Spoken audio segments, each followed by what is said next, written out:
mounting because it is the second race of round one of the playoffs.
A beautiful sight here at Richmond Raceway. Krista mentioned in Countdown to Green, this is a huge event here in the Richmond area.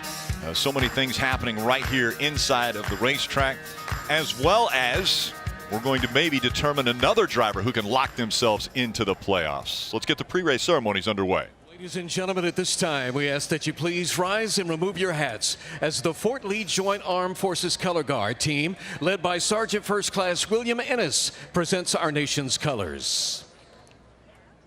Please remain standing as Chaplain Lieutenant Colonel Smith offers tonight's invocation. Please pray with me. Father in heaven, we want to ask your comfort to surround the family of Mike Stefanich. Please bring healing for all the friends and family members. We're grateful for all the veterans, active duty and reservists that are here. We thank you for the sacrifice of so many military and law enforcement personnel and their families. We also want to ask your blessing on the drivers and the crew. Keep them safe as they work together. We ask all these things in your most holy name. Amen. Here to honor America with a performance of our national anthem, please welcome United States Army retired Lieutenant Colonel D.C. Washington.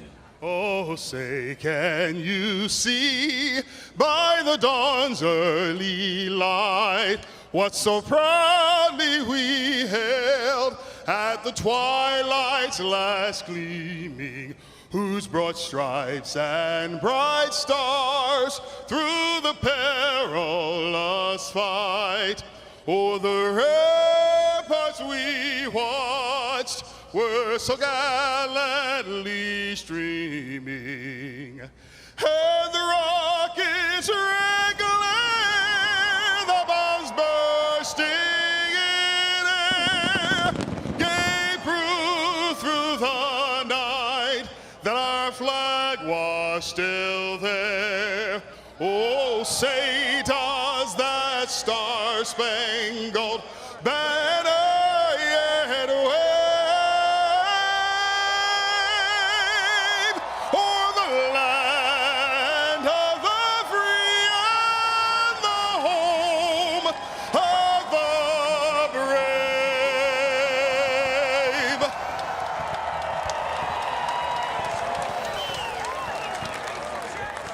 Fireworks already before the engines are even fired. Drivers about ready to climb into their cars. We're racing.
It was a beautiful day.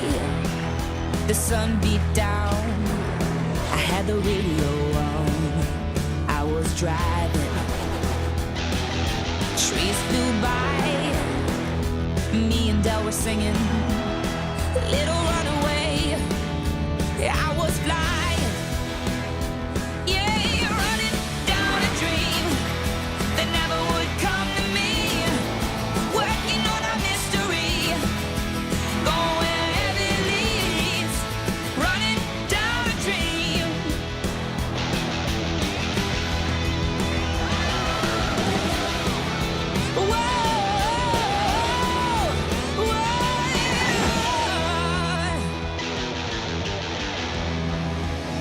Yeah, running down a dream that never would come to me. Running down a dream. Oh, yeah, running down a dream.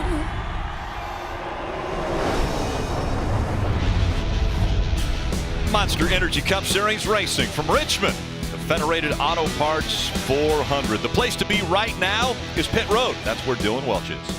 And Rick, so far this weekend, it's been tough sledding for Alex Bowman. This 88 car has not had much speed at all. So what's there to be excited about? Well, crew chief Greg Ives told me they made some changes that they think is going to make Alex a little bit happier tonight. I'd say they're cautiously optimistic those changes are the right ones. We've seen crazier things before, though, Kelly. Don't count out the 88 just yet.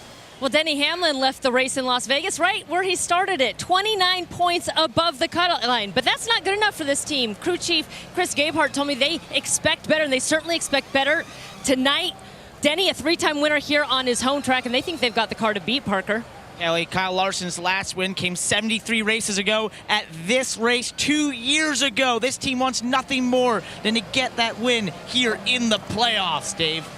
You heard Brad Keselowski talk about bouncing back from Las Vegas. Well, when it comes to short tracks in 2019, Brad's been bouncing forward. Of all the drivers in the series, no one has led more laps at short tracks than Brad Keselowski. He plans to keep that up again tonight.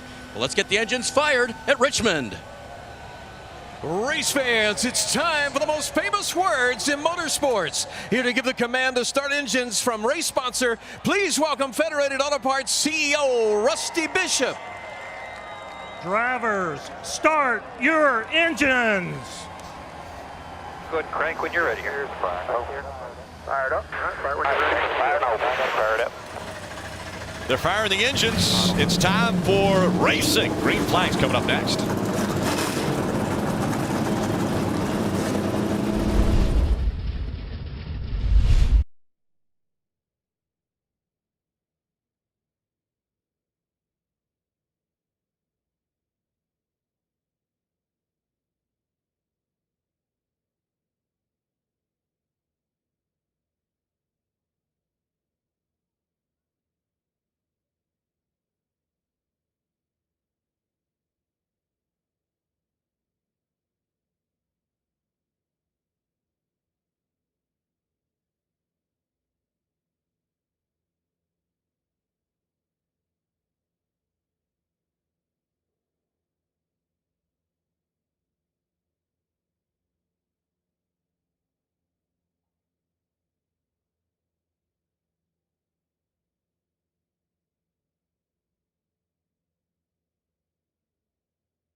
It is time now for tonight's Joyride with Jeff. And in that passenger seat, it's Mickie James, an extremely talented wrestler, 6-time WWE Women's Champion, as well as a very gifted recording artist. All right, Jeff, ride of a lifetime right here. Wow. So, Mickie, actually, you're a 9-time champion. Rick always shortens everybody. But tell us, glad to have you tonight. It's going to be awesome. We're going to launch here in just a minute. Whoa. But what you got going on over there right now? I'm doing great. This is amazing. Oh my God, this is so All right, amazing. well, we're going to launch. Here we go. No. Oh my God. Holy crap. That's so.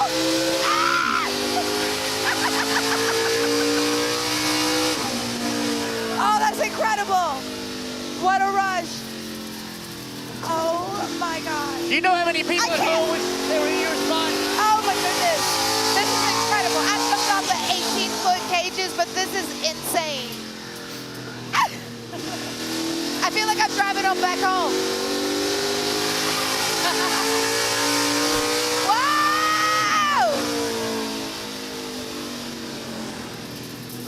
All right, what do you think, Mickie? That's how we drive in Virginia. I don't know if you knew that. There you go. We doing better, Virginia. What'd you think of that? That was incredible. What a rush. Thank you so much for coming. Oh my God, Jeff, thank you. You're awesome to watch. Did I do okay? You did incredible. Are you kidding That's good. me? Well, I was nervous because I was afraid if I didn't, you'd kick my butt. I know what to do that.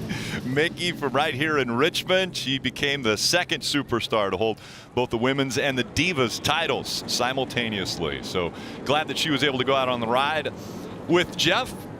And leading the field as the official pace car for tonight's race is the 2019 Toyota Camry. Right there in front of this field as we see the starting grid across the bottom of the screen. Yeah, back here in row 3, Clint Boyer's a guy I'm looking at. 2-time winner here at Richmond, minus 21 on the playoff grid. He needs a great run tonight. You know, all the front 4 rows, all playoff drivers. You have to go all the way back to row 5 and Jimmy Johnson to find the first non-playoff driver. And Jimmy's one of those guys, you know, we have seen non-playoff guys win races in the playoff. Jeff Gordon has done it, other guys have done it. Jimmy Johnson could, you know, would love to bounce back and finally get that win. Sure. Field all rolling off of pit road now. And again, out in front in that Toyota is Mike Looney. He is the official pace car driver tonight. You see him behind the wheel. He won the 2016 late model stock car race at Martinsville, the 300 lapper, probably the most prestigious late model stock car race in the country, and was runner-up this year in the Whelen All-American Series Division I National Championships. Just missed out on the national title by a couple points this year. So what an honor for this grassroots driver to be pacing the field here at Richmond. We're going to ride along with a few other drivers other than Mike. We got Ryan Priest, in-car camera here. We got a side panel and a roof cam brought to you by Kroger. Also, we're going to be on board Kyle Larson's car, Credit One Bank camera. Also a side panner there and a front bumper cam on this car. It'd be pretty awesome to watch all that views. Denny Hamlin here. We got a roof cam for the Toyota camera here. Side panner as well on Denny's car. And we also have Kevin Harvick, the Hunt Brothers Pizza cam. And he's got the roof cam, which I love. Oh, best camera we got is the front bumper cam. He's got one of them too. And we there's a lot of great cameras. Yeah, I love them all. We hope that the front bumper cam lasts the whole race. All right, Steve, break down this race for us. Well, it's pressure packed. The second race of the first round of the playoffs here at Richmond, a D-shaped short track. It's only 3/4 of a mile, 400 laps, make up 300 miles in length. And as always, we're going to have some stages, the first and the second stage, 100 laps. That leaves a few more laps for that final stage, 200 laps, the fuel window 115 to 120 laps. And race 2 of the round of 16. Next week, the Roval. Yeah. These guys want to have a good week. So many question marks heading into the road course a week away. All right, before the green, let's get a few more updates. We'll start with Dylan. And Rick, we talk about the importance of starting the playoffs with a strong first race. That didn't happen for Eric Jones last week. A 36th place finish at Vegas. May seem like it's time to panic. That's the opposite approach the 20 team wants to take. You get desperate, mistakes flow more freely. Eric and Chris Gale, the crew chief, have already pushed last week from their mind behind the wheel of a Joe Gibbs Racing Toyota tonight at Richmond. You know they'll be tough, Kelly. A top 10 finish last week for Ryan Newman has him now just 6 points below the playoff cut line and exceeding some people's expectations. And in spite of a 19th place qualifying effort, Ryan told me he's got a lot of confidence in this car. He knows the quickest way to the round of 12 is a win tonight. And Parker, he thinks this 6 car just might have the speed to do it. Oh, he's going to probably have to beat this guy, Chase Elliott, in the 9 car. You know, last week they got a 4th place finish, but it wasn't that easy. They got damage on the left side, had to come in, repair that, and then fight their way all the way back to that top 5 position. They showed such incredible speed. Alan Gustin, the crew chief, asked, if we didn't get that damage, we might have won that race, Dave. Clint Boyer started below the cut line last week, and with the 25th place finish went below her. He's now 21 points out heading into tonight's race. Crew chief Mike Mugaravich told me we need to make up 10 to 15 of that for me to be comfortable going into next week. But of course, we want that win that guarantees to the next round. Rick? He got below her in. I didn't think that would even be possible. I'm a little disappointed. I thought I coined that phrase of my own yesterday. Rick, there's nothing like short track night racing. This is where every driver, every crew member starts is under the lights. This place is electric. I cannot wait to get this race underway. 2 Fords will bring the field to the green flag. Brad Keselowski on the inside in the 2. Kevin Harvick on the outside in the 4. Racing at Richmond. Brad's easily clearing the lead. Down into turn 1, though, Harvick trying to drive the car down in there. Gets up the racetrack a little bit. Brad's still controlling the lead here. Battle for second between Harvick and Elliott. Harvick's going to take it. Kyle Busch dove down to that yellow line so he could be right along the bottom of the racetrack. Right now, the preferred line stuck out there is the 11 of Denny Hamlin. Yeah, I kind of like that outside line on restarts. Everyone's trying to get to the bottom, and that kind of checks that inside line up. You just got to know when everything kind of thins out a little bit, when to get that opportunity to get down into that bottom groove. Well, you're talking about getting down into the bottom groove at the top of the show. My concern was for Joey Logano, left-hand side of your screen, the 22, that bright yellow number 22. 3 wide on the top of the racetrack, started all the way back at 28th, passing cars, moving up. He knows he has to go. Those leaders, when they get some clean air, they will be coming, Dale. Yeah, he's doing a great job taking advantage of the wide groove we have at Richmond. Such a fun racetrack. You see Denny already up the racetrack using that second groove, trying to create some momentum off the corner, down the straightaway, on the car of Kyle Busch in front of him. How long are the tires good for you on these runs? A couple laps? Every lap they lose grip. You get about 25, 30, 35 laps. They have no grip left. Slip and slide. We're going to see 2, 2.5, 3 second slower lap times on old tires.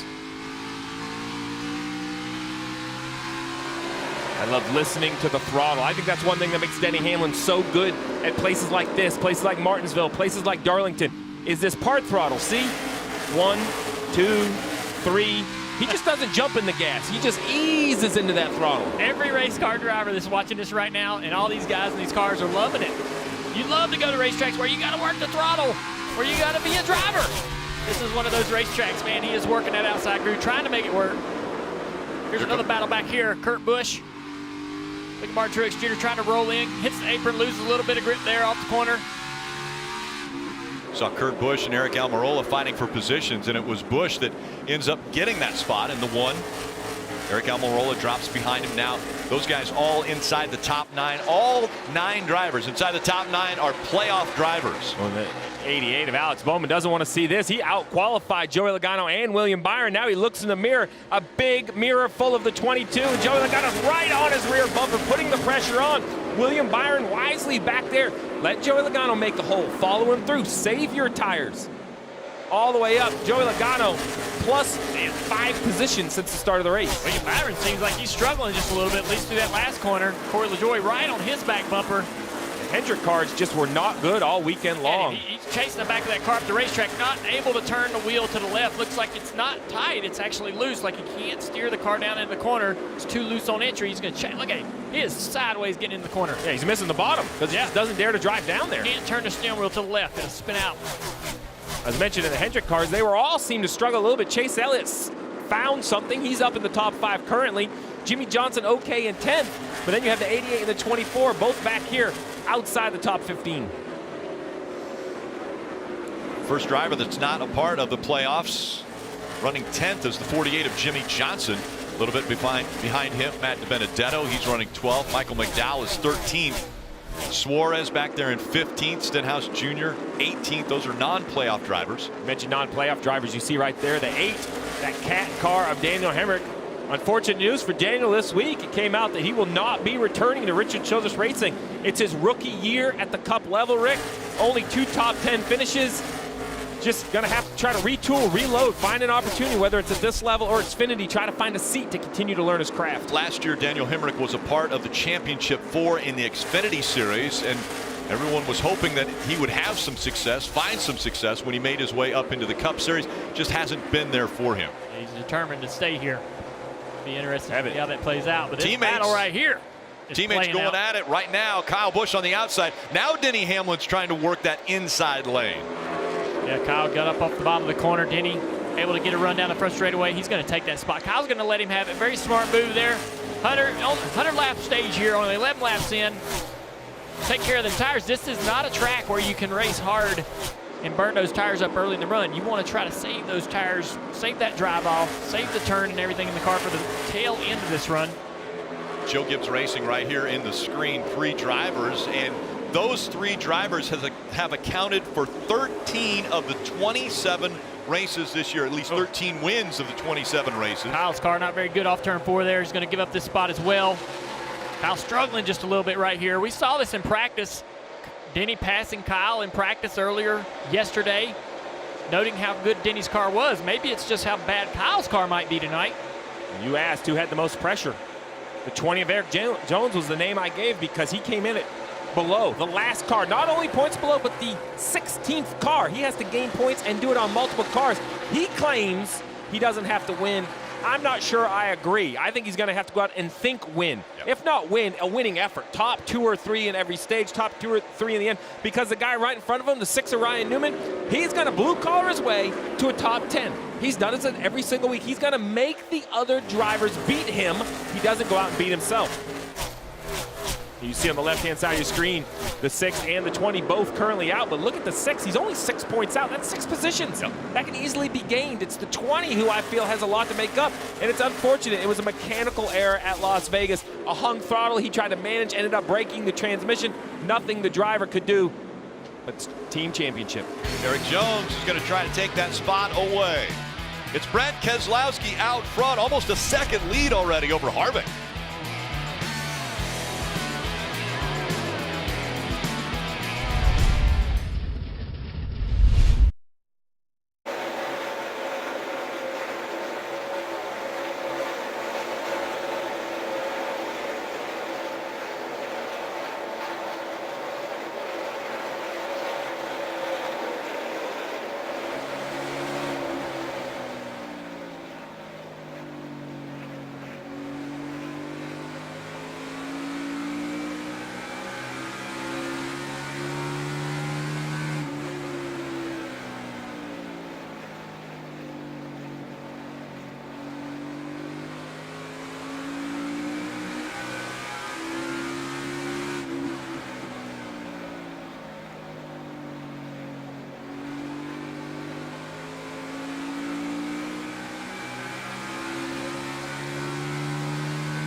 NASCAR Drive, that's your live race day or race night companion. You can select up to 8 different cameras or watch 4 at one time with a multi-camera view. Visit NASCAR.com/drive or download the NASCAR mobile app today.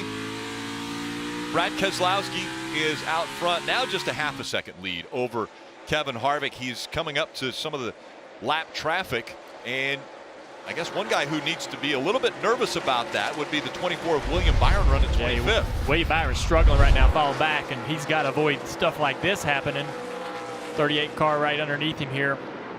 Gets into the left rear quarter panel. That can easily cut that tire down, send him to the pits, get him a lap or 2 down early in this race. Williams struggling back in 25th. Denny Hamlin's moving forward. This is how he sets up the pass on the 9 car, gets the great run. I think he's running that middle groove in 3 and 4 to create that momentum down the front straightaway to get underneath that 9 car in turn 1 and 2. Denny moving around on this racetrack. He can run on the bottom. He can run the middle of the racetrack. Great speed for him. Dale Jr., you said the guy you thought the most pressure was on was Ryan Blaney. He was just passed by Eric Jones for the 14th position, put Blaney back to 15th. And this is why, look at, it's his worst track. Average finish outside the top 25. His best finish is only an 18th. He's never been in the top 15 here. Ryan Blaney is going to have to fix that tonight, Parker. Find a way up inside that top 10 and score some points. Right, Steve, and they know it. Speaking to Jeremy Bullins, he said, we put a lot of effort in this weekend. He said, you work on where you're weak, right? And he said after practice, everything they've done was seemingly showing improvement.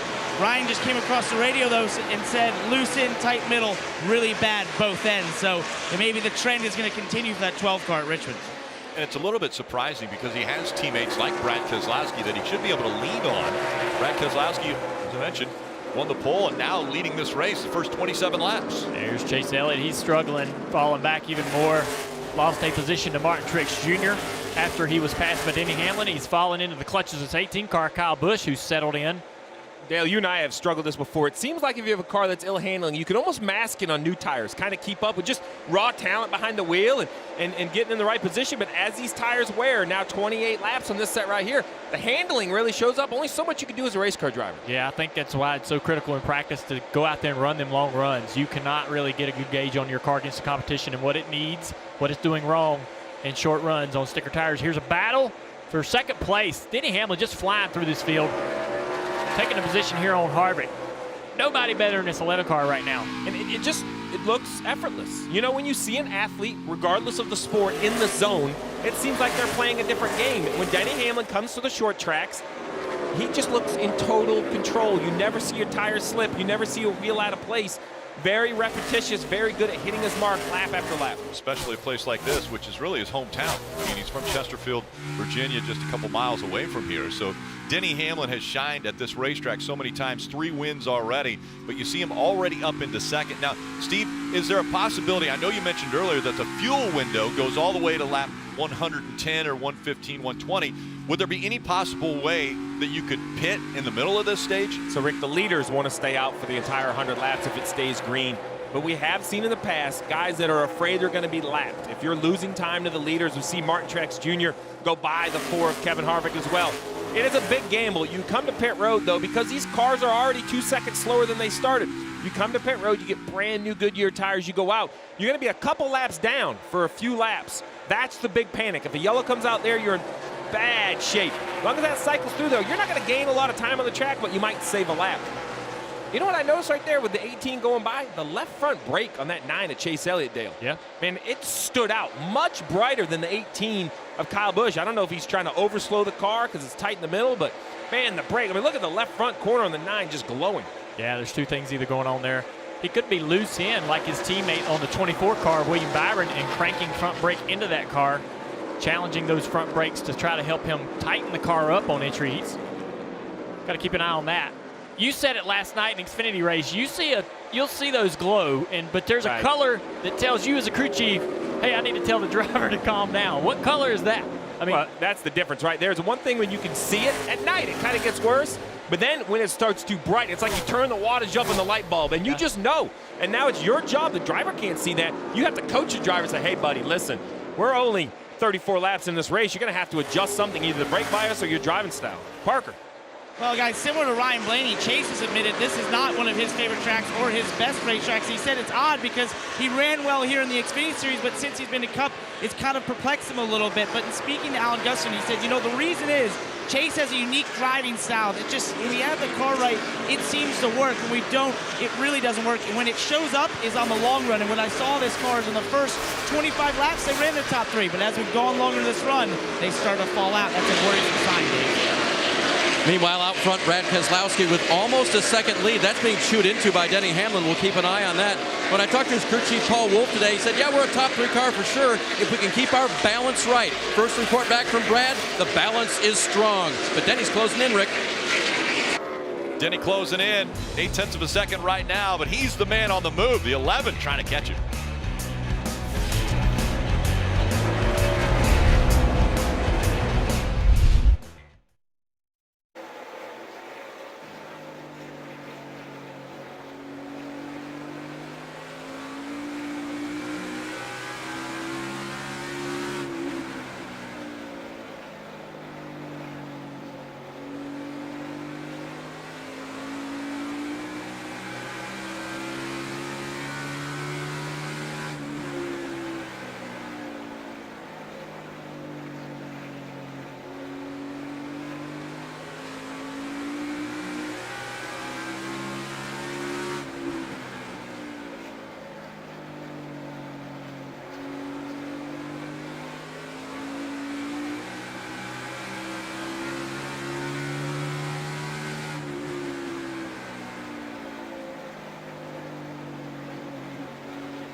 You're watching Monster Energy Cup Series racing from Richmond Raceway.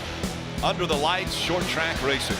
And it's heating up front. Brad Keselowski coming up onto some lap traffic. And then the battle for second heating up between 2 drivers from Joe Gibbs Racing. Here comes Martin Truex Jr. looking to the inside of Denny Hamlin. Yeah, Denny Hamlin runs up 1 lane on purpose. I think it helps his exit speed. You're going to see him climb the banking right here and run up.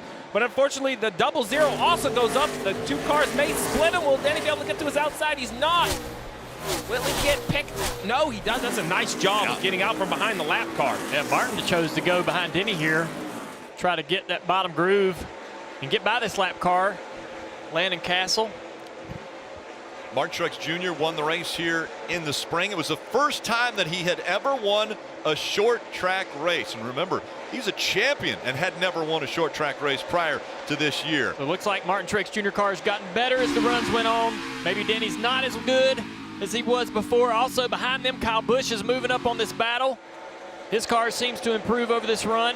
But all 3 Gibbs cars trying to chase down that Penske car of Brad Keselowski. He's loving this battle back here behind him. Virginia native Jeff Burton back up into the booth after the Joyride with Jeff. That was fun. She was cool, man. She had a great time. Exciting. Got to come up here, seeing this great battle. See Kyle Busch taking a look at Denny Hamlin. Denny's car started to get away just from him just a little bit. Look at the traffic. Look at the traffic in front of Brad Keselowski. 3 wide. He's going to split the gap. The 19 of Truex is going to try to get a little momentum. Now what's Brad going to do? Yeah, the 19 able to get by the 36 of Tift. And look at Brad threading the needle right between the two cars. Well, Martin Truex Jr. tried the same move. He's going to go through the middle as well. Yeah, Martin Truex Jr. He begins to reel in the two. Yeah, they both did a great job getting through that lap traffic. You got to just take what's there in front of you. It's an interesting situation. The slower cars, one was running the middle and the bottom in the corners, and one was running the top on the straights and the middle in the corners. It's like nowhere to go. You'd like for the slower cars to all run the same lane. See, Kyle Busch has gotten by Kevin Harvick. Kevin Harvick struggling with this car a little bit. Interesting to see these lap cars, slower cars, that pushes people to run that second groove. I think the more we can get cars in that second groove, the more opportunity. The Martin Truex Jr., see what he's doing right there, using that second groove. Yeah, he's trying to get out there in some clean air, get a little air on the nose of that car, help the downforce, help that car turn. And this is a beautiful wide racetrack. Now Brad's going to move up there and try to take his line away. Make it difficult for the 19 of Truex, but Truex rolls the bottom, gains some ground there. He's going back to the bottom here. Brad's moved up the racetrack, committed to that high line. It'll be tougher for the 19 to pass him on the bottom. This is something we've seen with this two car. They have really good short run speed, but not a good long run car here at Richmond. Yep. For the lead, Martin Truex Jr. gets to the inside of Keselowski. On the inside, it's harder to get that throttle down for Martin, but man, he's just got so much more speed right now. That car really getting through the corner better than the two car, but the two car, Keselowski's going to make him work for it here. Looks like the 19 down here in 1 and 2 is able to roll the bottom of the corner just a little bit better. Will there be enough room? Well, he's going to set a pick. Nope, 15 gets out of the way. Right there, the 19 got up the racetrack a little bit. Prior to that, he'd been able to wrap that line. See the 17 coming off pit road right here, Steve. Yeah, so as we mentioned, a couple guys came up pit road, get some fresh tires. Strategy move, trying to save a lap, but look how much they're worth. Ricky Stenhouse Jr. is going to drive away from these leaders as the 2 and the 19 continue to battle. Here comes the 19, Martin Truex Jr. one more time. He'll work to the bottom. Now up the racetrack goes the 43 of Bubba Wallace. Can he get inside? He's clear. Of the 43, it looks as though he's going to have the lead. Martin Truex Jr., but here comes the 2 again. Oh, Bubba. Bubba went out of the way here. He just got out of the way. Let those guys race. Martin Truex Jr. Leader to 19, come on. There you have it, leading once again at Richmond. Real impressive for Brad Keselowski to fight as hard as he did, not allowing Martin to take control of this race. He knows how important that lead is. These guys talk about how important being in the lead is. Don't want to give it up. Well, it's a playoff point at the end of the stage. That's very important. It's also 10 stage points, which for a lot of drivers would be huge right now if they're below that cutoff line. I had a conversation with Chris Gabehart, the crew chief on Denny Hamlin's car today, and he talked about the philosophy of making a car run well on the long run versus the short run, and he felt like the Penske's were committed to making their cars run well early, hoping to get cautions to take advantage of that speed. Gibbs cars were more committed to long run speed. And right now, the Gibbs cars are back in a position that they're familiar with. At Richmond, Joe Gibbs Racing has been spectacular. 15 wins. That's tied for the most all-time with Petty Enterprises. They won 6 of the last 8 races, including the last 3. And then the wins. Tally those up. Kyle Busch with 6. Denny Hamlin has 3. Martin Truex Jr. won in the spring earlier this year. Couple guys that have come to pit road, a little fresher tires, but still, it has been Martin Truex Jr. He's heating up just like the rotors on the cars.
NASCAR on NBCSN is brought to you by Toyota. Let's go places. Geico, 15 minutes could save you 15% or more on car insurance. Credit One Bank, the official credit card of NASCAR, perfect for race fans. And by Best Western. Welcome to today's Best Western. Book now at bestwestern.com. Good battle heating up here. Second, third, and fourth. Brad Keselowski now has fallen into the sights of the 11 of Denny Hamlin. Look at this shot, this front bumper on the 47 of Preset. Kroger Cam gives you such a great look at the surface of the racetrack, the line, the groove these guys are trying to run. Now the 11's kind of stuck in the middle. The 18's looking below him. They're going to get too wide down the straightaway. Now back to single file. You saw the 38 of David Reagan pass all of them. He had pitted to put tires on. The 18 car trying to make a move on the 11 here. Bumper cam on the 11 car. Toyota bumper cam. We appreciate these teams allowing us to put this bumper cam on there and get such a great shot and perspective of what it's like out on the racetrack. This gives us a good idea of what Denny Hamlin's dealing with. We can watch the steering wheel, listen to the throttle. It's right there, kind of easy into the corner. Doesn't appear to be loose getting in the corner. Pretty steady, maybe a little bit tight, little free on under throttle, just a little bit. Can't quite just put the wheel to the left and leave it there. So that tells me what he's fighting is a little tight right here and a little bit free on corner exit. Yeah, when these guys are trying to get around these lap cars, they want to get in the gas and open the wheel up. Watch this right here. This is on the nose of the 47 car. Denny's coming through. Better get out of the gas right there. He's coming up the racetrack and he's taking that lane. As a driver, when you're a lap down and you're on the outside of these guys, you got to be ready for that. The lead lap car on the inside is going to take what he needs. Dave?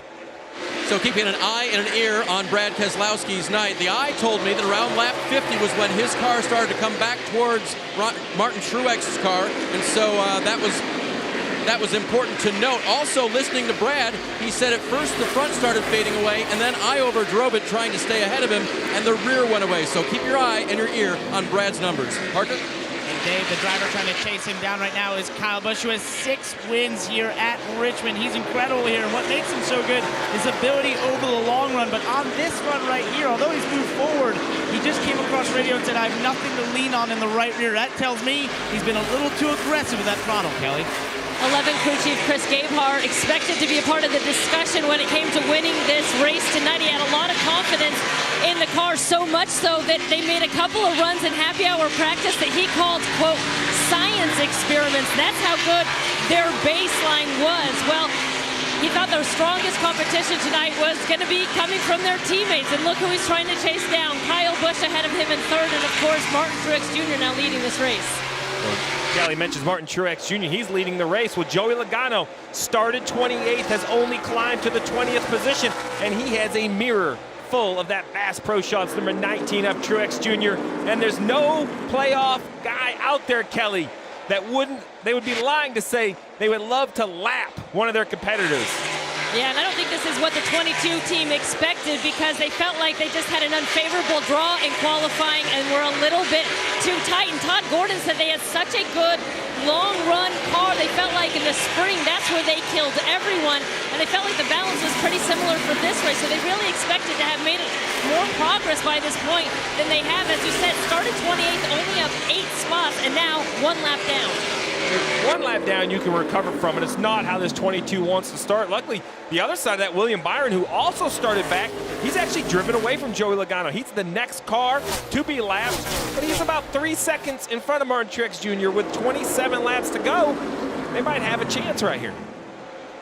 Good fight for second. Now, Kyle Busch, that car's coming to him as he's trying to catch up to Brad Keselowski. And Brad Keselowski right now holding on to the second spot. Kyle Busch wants to take it away. Yeah, Brad slowly losing the speed out of this car, or just not quite as good on the long run. We've talked about it. Penske's had a history of that. They've had great cars here, won races here, but they've had short run speed, not traditionally long run speed. Showing up today, there you see the battle on the right, the 22 car struggling. Great run for Corey LaJoie behind this 22 car, hanging around 21st spot for Corey. And more importantly, that's the free pass position they're racing for, right? They're the first car 1 lap down. So when you see the 22 trying to hold off Corey LaJoie in that 32, Corey wants to get by him. If the yellow does come out, that'll put him back in the lead lap. And Joey Logano obviously does not. He wants to fight that off. really interesting watching this 2 and this 18, how different the cars are and where one is good and the other one's not. Right in the middle of the corner, watch the 18. Right here, just drive up on the 2. And then on the exit, Keselowski's able to go to the throttle and actually pull the 18. So the 2 car makes really good rear grip, but he's too tight in the middle of the corner, and the 18 is the other way. His car turns well in the corner right there, but when they go to accelerate, the 18 can't go to that throttle. He doesn't have enough rear grip. Here comes that 17. Remember, he put tires on. Yeah, the 2 and 18 lead lap cars, these guys going by them are on new tires. That is the most frustrating thing for a driver when you're getting passed by someone on new tires. You're in a rhythm with the throttle, with the steering, and when somebody goes by you on new tires and drives away, it's so hard to stay disciplined and not try to do more. Ricky Stenhouse Jr. trying to get back on the lead lap. He's got a fight in front of him if he can catch up to Martin Truex Jr. You're watching the Federated Auto Parts 400 from Richmond.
Listen to NASCAR Radio on Sirius XM Channel 90 Wednesday at 9 a.m. Eastern, the morning drive. I'll be the guest this week.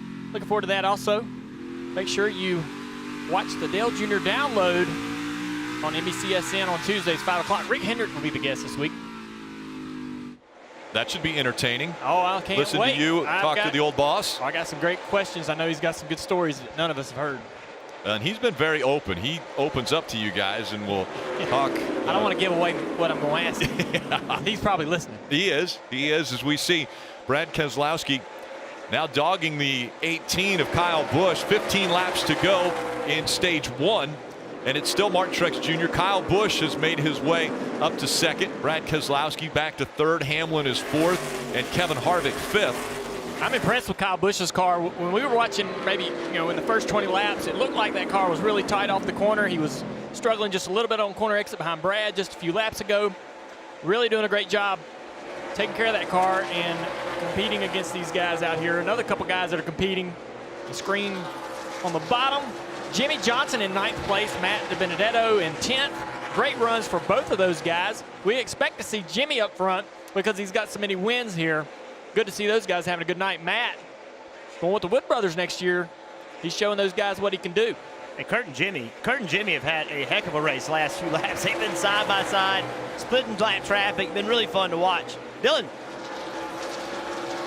And guys, look at that. Jimmy Johnson right there. We're just talking about it. They were a little bit free rolling in the center. That's the only complaint from Jimmy right now, but that's okay. They feel like that their long run pace stabilizes better than a lot of other cars. So you see him continue to march forward through the field here. They've been battling that front grip and a little bit free in the rear condition. So they're trying to connect the short run and long run. That's the biggest battle on the 48 car right now. Matt DiBenedetto behind him right there felt like he didn't have much takeoff speed either, but on the long run, they felt like they were as good as anybody. The car's tightening up for him a little bit on this longer run, but they're still one of the fastest cars out here on older tires. So two guys mid-pack are just inside the top 10 right now that are continuing to march forward.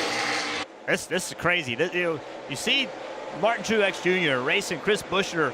They have been 3 wide. It is, the slower traffic is going to play a role tonight.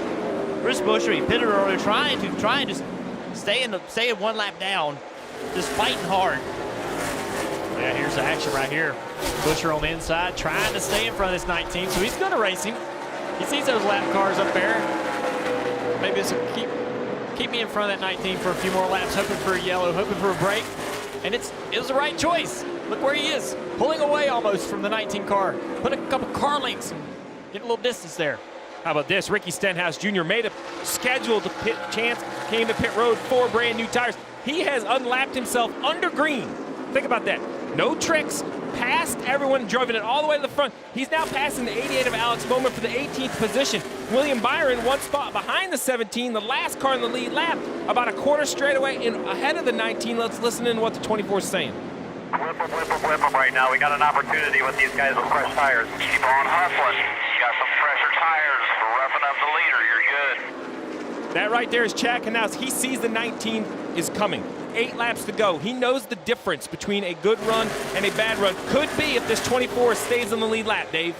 But he moved up a lot of positions, Stephen. You and I had a conversation during the break about how he was starting so tight in practice this weekend and tight in qualifying, and then wicked free to start this race. But you thought maybe that might actually help him later on in this run, and it has. Unfortunately, not enough because the leader's in sight. Yeah, Dave, I really think this track is going to tighten up. The middle just doesn't want to turn as good as we see Eric Jones in the 20 side by side with Kurt Busch in the 1. 7 laps to go. These guys are racing for that last point. This is 10th position. Rick, in 7 laps, that'll be worth a point.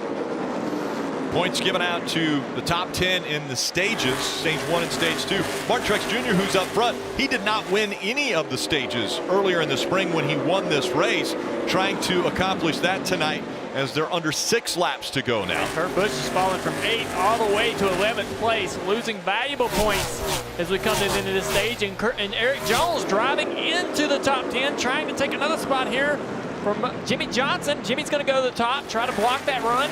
Remember, Eric Jones, after last week's race, had a terrible day, and he said he didn't have to win. Like, we all thought he was in a must-win situation. He said no. He can still point race himself in. If he's going to do it, these stage points, Kelly, are going to be huge for him. Well, and Kurt Busch in that 1 car also not panicking. Remember, it was a tire rub that turned into a wrecked race car for him last week at Las Vegas. He only gained 8 points on the day and is now 14 points below the playoff cut line. But Kurt told me they got to just keep chipping away. As for the race car, he said he was pretty tight center and loose off, but he said it was manageable. Although I have to say, when he got past there, he said it's really disappointing. You see right here, Martin Truex, he has run the 24 car down.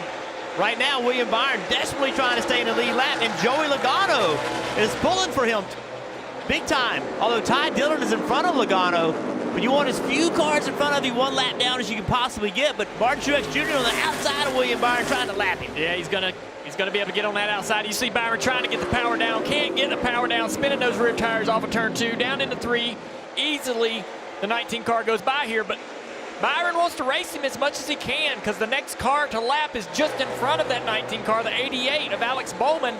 Alex Bowman has become William Byron's best friend. Help me out, teammate. Fight that 19 off. If you get lapped, then I don't get the free pass. And if you're Truex, you want to bury him. This is your opportunity. Take points away from him. You see the 20 has gotten by the 48.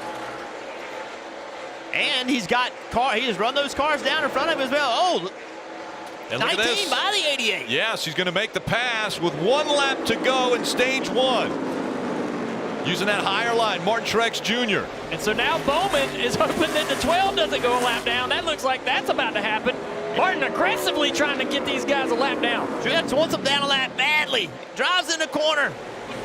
He will put Blaney a lap down as well. Martin Truex Jr. is going to win stage 1. Think how much happened in that last 2 laps to affect who's going to get points as this race moves on. He's lapped 3 cars in the last 2 laps. Blaney will end up being the highest non-lead lap scored car, which means he'll get the free pass. Martin Truex Jr. gets a playoff point for winning the stage, but history shows a stage winner has never won this race. And applaud Brian Patty and Ricky Stenhouse Jr. They absolutely would have been lapped without that aggressive pit strategy. Great move by the 17.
Set with access to NASCAR Scanner all weekend long. A monthly subscription starts at just $2.99.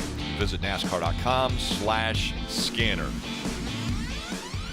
So Martin Truex Jr. gets the win in stage 1. Kyle Busch was able to move up a couple spots after starting in the top 5. He ends up in 2nd. Brad Keselowski was on the pole, dropped down to 3rd. Denny Hamlin in 4th. And Kevin Harvick in 5th. Let's go to the pits. Dylan.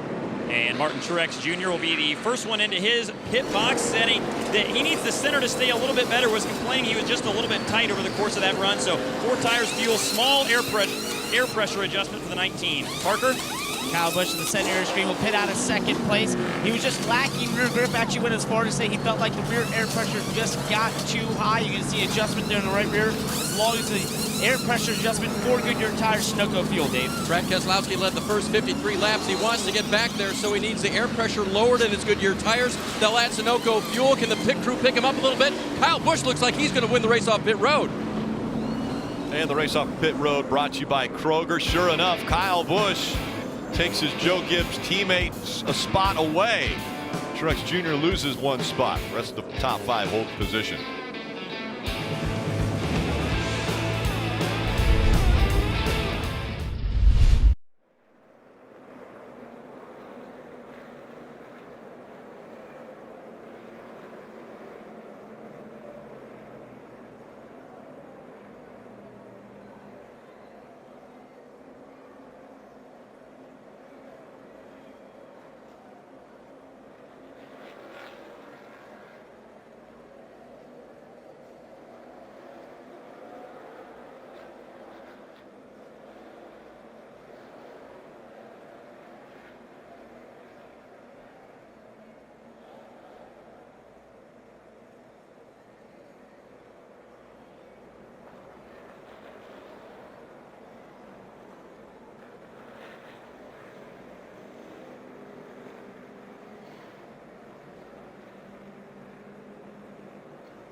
Richmond Raceway. Stage 1 is complete. Martin Truex Jr. won the stage. Kyle Busch, though, wins the race off of pit road. Rutledge. Rick, it is always exciting to be here on pit road and see people who've never seen a pit stop in person before. The Harlem Globetrotters were just up here watching on Austin Dillon's pit box. He doesn't know what to do with his hands every time, but they had a great time taking videos and pictures. Exciting when you see these kind of stars in the sports world here on pit road with us. Rutledge, as good as those guys are with the basketball, I'd be giving him some tires, put a pit gun, put a basketball something in his hands. He knows exactly what to do. Look at this, stage 1 results. Look at the points that were gained. And then drivers in the playoffs that didn't earn points. Names on there that needed points. Ryan Newman, Kurt Busch, a lot of guys. Field going through the Geico restart zone. Kyle Busch on the inside. Martin Truex Jr. on the outside. 3 wide behind them. Kyle Larson in that blue 42 made it 3 wide with Boyer. Truex is trying his hardest to stay on that quarter panel, but can't do it. Kyle Busch clears him into the lead. Denny Hamlin on the top side, trying to get to the outside of that 2 here, trying to keep that 2 from powering down off of 4. He's going to be able to drive in with him, side by side into 1. Brad will drive it in deep on the bottom, right here in the middle. That should be where Hamlin can make a little bit of ground, still on that quarter panel. Look at this right here. No more damage for the 24. He was racing the 88 for the free pass. There was contact last time through this end of the racetrack. On the left-hand side, Denny Hamlin and Brad Keselowski. On the right-hand side, William Byron. He got away with a flat tire in Vegas. Can he get lucky 2 weeks in a row? A lot of smoke out of that left rear. I don't like the looks of it. Look how greasy and slick that tire's getting. That's a tough call for that shiny. team. William radioed to him, it's not going to last. No, I don't think it's going to last either. And the 88 of Alex Bowman is currently in the free pass. Oh, and the 88 goes around in the middle of 3 and 4 right in front of the 24. And the caution comes out. Back going the right direction is Alex Bowman. This is a huge break for the 24, who's definitely going to have to come get tires. We're going to see how NASCAR scores it. I thought the 88 was in the free pass position, but he was the caution. Going to have to hear from the tower how this gets scored. Logano right now on the scoring chart is being shown in 21st, which is the first car a lap down. We'll see how NASCAR sees this. These guys back here for the free pass, they're racing harder than the guys for the lead because they know they have to start recovering. So here you see it. Alex Bowman on the bottom, Dillon in the middle, William Byron up top, and there's just not enough space for everyone. The 88 goes in, and this is where the trouble starts. He forces the 3 up. The 3 makes contact with the 24. That is the damage for the left rear of the 24. And then when you get to the other end of the racetrack, I think Austin Dillon says, listen, you may be in the playoffs and I'm not, but you're just not going to run me over. He sends the 88 up the racetrack. That was an aggressive move into turn 1 by Bowman. And look at the guy in the bottom, that bright yellow 22. We're hearing from NASCAR, free pass Joey Logano. You talk about moments that change the entire course of a race. That could be the moment that saves Joey Logano's night. I mean, that could change the championship, too. As we see, Brad Keselowski has decided to come to pit road. Kurt Busch as well, Eric Almirola. 24 didn't pit. The 12 of Ryan Blaney also. Kelly. All right, so you see Kurt Busch there in that number 1 car coming to pit road. He was tight through the center and a little bit loose off starting out this race. They're going to see what 4 fresh Goodyear tires do for him. Parker? Ryan Blaney also on pit road, just still working on the long run pace of that 12 car. That's where he really lacked at the end of stage 1, so he didn't take this opportunity to get some tires so they were towards the back end of the lead lap, Dave. You never know what Paul Wolf is thinking, but his driver did tell him definitely way freer on that run. So 4 fresh Goodyear tires here. 24 William Byron did not pit because he is a lap down. I'm sure he'll pit this time, put on tires. Big event here early at Richmond.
Get fired up with Wendy's one and only Spicy Nugs, because nobody does spicy like Wendy's. For a limited time, score a free 6-piece when you make a mobile order purchase through the app. Wendy's, we got you. Terms apply. We'll see if Kyle Busch can do the same thing he did the last time they came to the restart, which was forge ahead of the 19 of Martin Truex Jr. They will once again make up row one, just behind of Denny Hamlin and Kevin Harvick. Truex with a good start this time. See if he can roll the middle here on the outside. I think he's got a better shot here maybe than he did on the sticker tires. Look how they left the 11 car behind him. I mean, how much faster they were. 18 easily clearing that 19 for the lead. See Clint Bowyer in that white car on the outside. He lost 3 spots on that last pit stop. Now trying to gain those spots back on the outside of Eric Jones. Kyle Larson on the outside of Jimmy Johnson. One organization that continues to dominate. We talked about Joe Gibbs Racing. Well, right now 1, 2, 3 for Joe Gibbs Racing, and then 6. There are 4 cars all running in the top 6. Brad Keselowski all the way back in 13th right now. There's Ryan Newman in the 6. He's going to try to stay in front of Brad Keselowski. Makes it 3 wide as he goes to the outside of Ricky Stenhouse Jr. Keselowski had to go way up the racetrack. Wow, that was impressive. Stenhouse up here in the top 12, battling with these guys. That 6 went right around the outside, but now it looks like Stenhouse battling back. Teammates racing pretty hard here. One in the playoffs and one's not. I mean, that's, you got to pick your battles. Stenhouse racing. He's like, man, I'm trying to get a good run tonight. Coming up on the back of the 95, Matt DiBenedetto. He'll be racing for Wood Brothers next year. 17 right to the outside quarter panel there, trying to get on the outside of that 95 car so he can't get in the throttle. He's going to be able to do it down the straightaway. He's going to have a little momentum. Try to trap him on that bottom. A little bit up the racetrack comes the 48 of Jimmy Johnson, as still the 17 of Ricky Stenhouse Jr. using that momentum as he tries to put a little position between he and the 48s. Yeah, he's taking advantage of what this car is giving him. Waiting outside work. Surprised, there's a lot of clean air in front of that 48 car. He's not able to drive around and stay in front of the 17. 17 a little high there, loses a little bit of ground. Seems like the middle lane is good. When you get above that middle lane and the third lane, it does not work as well. Ricky tried to get a little aggressive there with it and just lost the nose. See behind him there, that 2 car, Keselowski. He pitted. He's got about 8, I don't know, 7 green flag lap newer tires on this car. Right now, Steve, that doesn't seem to be a major advantage. Yeah, I was a little surprised by Paul Wolf's decision. He obviously has a championship trophy on the shelf, so he knows what he's doing, but I think he perhaps thought more drivers were going to follow the 2-car down pit road. Like you mentioned, 5 or 6 lap fresher tires, it may pay off in the long run, but he did give up a top 5 running position. Steve, do we see Ricky Stenhouse Jr., Brian Patty make the same move in this stage? Do they try to come to pit road, or because they're running so well right now, which is really inside the top 10, do they even have to do something like that? I don't think they have to. I think they did it to save a lap, and it worked wonderfully. But right now, they're in the 10th position, only 5 seconds behind the leader. As long as he can maintain that type of gap to the leader, there's no reason to be aggressive and come to pit road. Another great battle on the racetrack. Corey LaJoie in the 32, running in the 21st position. Currently sits in the free pass position and has done it lap after lap after lap. It has been a great battle. He's back here about 3 cars behind the 10. And I mean, that's a nice, you see Buscher now is to his rear bumper. He's going to try to go by, and then right behind him, William Byron trying to recover. And to do that, he has to put himself in the free pass position. But Corey LaJoie, underfunded team, short tracks. Not a lot of aerodynamics, not a lot of horsepower. Corey LaJoie is showing that he can drive at these short tracks. You think about Go Fast Racing, the organization he drives for, they have 14 full-time employees. They're going up against a Hendrick organization that has 400 plus, or Penske 400 plus, Joe Gibbs Racing. I mean, they're battling against these giants, and they're doing a great job. Well, the next car will be William Byron, and that is a giant organization of Hendrick Motorsports. You see here from the Kroger bumper cam off Ryan Preece's car, William Byron moved past Buscher. That's the car right in front of you. That's William Byron. He's now looking at the 32. Dale Jr., we talked about this. Jeff Burton, we talked about this. A rookie in the playoffs for William Byron. Can Chad Knaus on top of the pit box? Can that experience help him? Right now, doing a great job keeping his driver calm, trying to recover again. Dave. And just checking in on the damage on the 24, the veteran crew chief was able to assure his driver that the damage was minor, just a little bit, nothing bad at all. Sent him out with fresh tires and a fill of fuel. Parker? And Dave, I'd like to add on to the conversation about Corey LaJoie. You know, I spoke to him this weekend a couple times, and there's an amazing thing happening there. They're ahead in that 32 team in owners points of 2 front row motorsports cars. The budget to those 2 cars is probably double that of the 32. They are having an excellent season inside the top 3 points. You know, that's the ride that propelled Matt DiBenedetto to where he is. Corey LaJoie is hoping to do the same thing. And again, Corey LaJoie right now running in the 22nd position. Just lost the free pass position to the 24 of William Byron, who's right up in front of him. They will all fight to stay in front of the 18 of Kyle Busch, who right now has a 1.1 second lead over Martin Truex Jr. The top 5 is Kyle Busch, Truex Jr., Hamlin, Harvick, and Chase Elliott. Eric Jones, Clinton Boyer, Kyle Larson, Jimmy Johnson, Brad Keselowski rounding out the top 10 here at Richmond.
Tomorrow, Sunday Night Football, Aaron Donald and the Rams are going to visit Cleveland to face Baker Mayfield and the Browns. Coverage begins with Football Night in America, 7 Eastern, only on NBC. Rams trying to stay undefeated as you look at downtown Cleveland, beautiful city.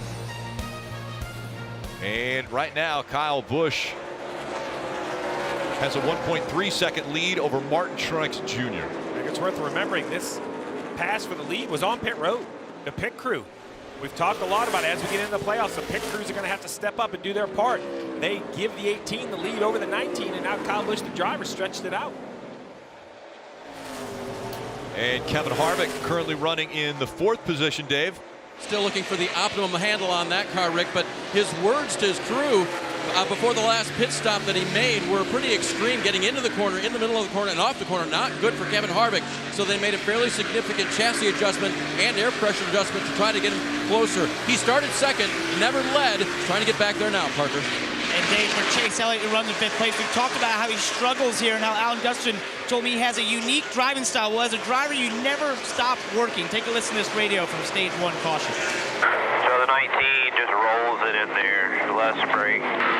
Up on this drive at turn 1 right now. He lifts earlier, but then as you kind of start trailing off the brakes, you guys match up and you throw off the brake at the same point. And that's the thing I don't think a lot of fans understand. It doesn't matter if you have a unique driving style. You've got to constantly work on that, especially with the technology that's available today. With SMT data, where the teams can see exactly what those drivers are doing, you got to relay that and actually put it to use inside the car, Dylan.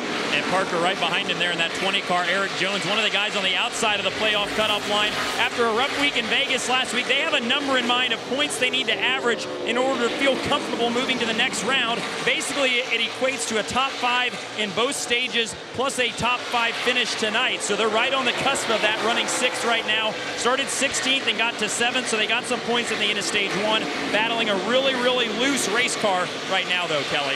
Ryan Newman and his crew chief Scott Graves both feeling really confident about the speed in this 6th car, but the Achilles heel for this team this season has been stage points or lack thereof, which is why they were especially frustrated after qualifying 19th. Well, they've made their way up to the 11th position now, so Ryan Newman just one spot away of being able to crack into those stage points here for stage 2. His race car started off super tight. Now it's swung to the loose side.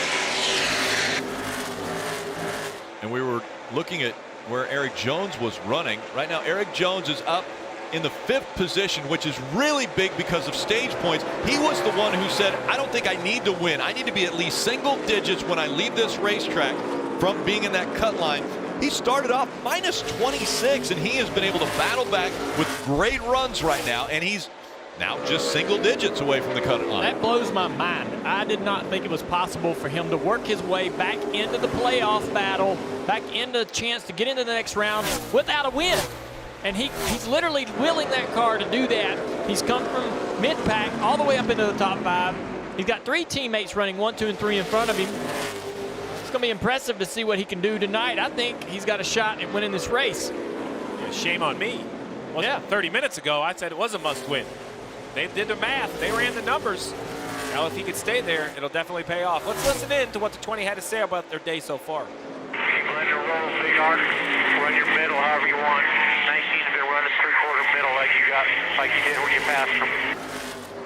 Another good, example of always coaching, either the spotter, the crew chief, the driver data, as Parker just alluded to, or just what the spotter sees on the roof. Good battle for 7th right here, the 14 and 2 car back Keselowski, who pitted not too long ago, lap 113. Think about this pass, what it means for Eric Jones, right? The 2 car of Keselowski's in front of Jones in points. So is the 14. But the 14 is one of those cars that Jones is more apt to pass. So this is taking a point away from Clint Boyer, Dave. And in the spring race, Clint Boyer was apt to pass just about everyone. In fact, remember late in the race, he caught Martin Truex Jr., who was leading, but could not pass him. He was asked about that at the start of the playoffs, and the fact that he didn't use the bumper to get around the 19. He did get close enough to do that, and he said, I just don't race that way. But I thought about it a little bit.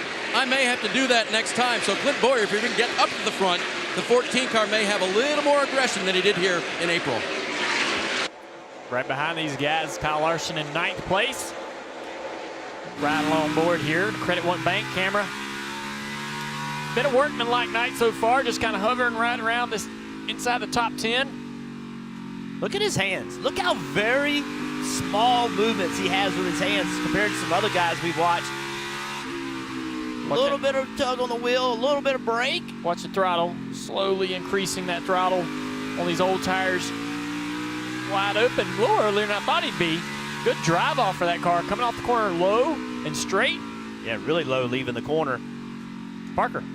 And guys, I talked to Kyle just before he hopped in the car for this race, and I asked him about here, and I said, hey, this is the last place you won 2 years ago. He goes, honestly, I have no idea how we won here. He said, every time I go here, I think I have it figured out. I think I'm doing the right things in the car. And then suddenly, it just does the opposite. He said, I really struggle here, and I watch guys like the 18, and they just seem to roll around here, and I can't figure it out. But this is a solid run for Kyle Larson in the top 10. He was not expecting this when I talked before the race. It's always great to see the drivers. Also great to be riding along the bumper of Ryan Preece. Look how close it is right there with Ty Dillon in the 13.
It's Monster Energy Cup Series racing from Richmond. The Federated Auto Parts 400. And one of the best pit stalls here on pit lane, the Mobile One Peacock Pit Box. Great post-race coverage from there just after the race, followed by Proving Grounds later this evening. A little sad to see it empty. I like being down there. It's a great seat. And loud. Yeah, but you know, I guess I've got used to the noise. That's what being at the racetrack's all about. A second lead for Kyle Busch over Martin Truex Jr. Then it's Denny Hamlin and Kevin Harvick. Eric Jones in the top 5. Want to listen in to some team communication from Kyle Busch. Your radio has gone to counterband here. I can't hear you. Adam, what's he saying? So basically, Kyle's talking about his spotter's radio. He can't hear it very well, and sometimes that happens. Those spotters get up there and they're way up on top of that roof. And I know in my history with TJ, I wouldn't be able to hear him, and he could just simply move to another position on the spotter stand and clear up.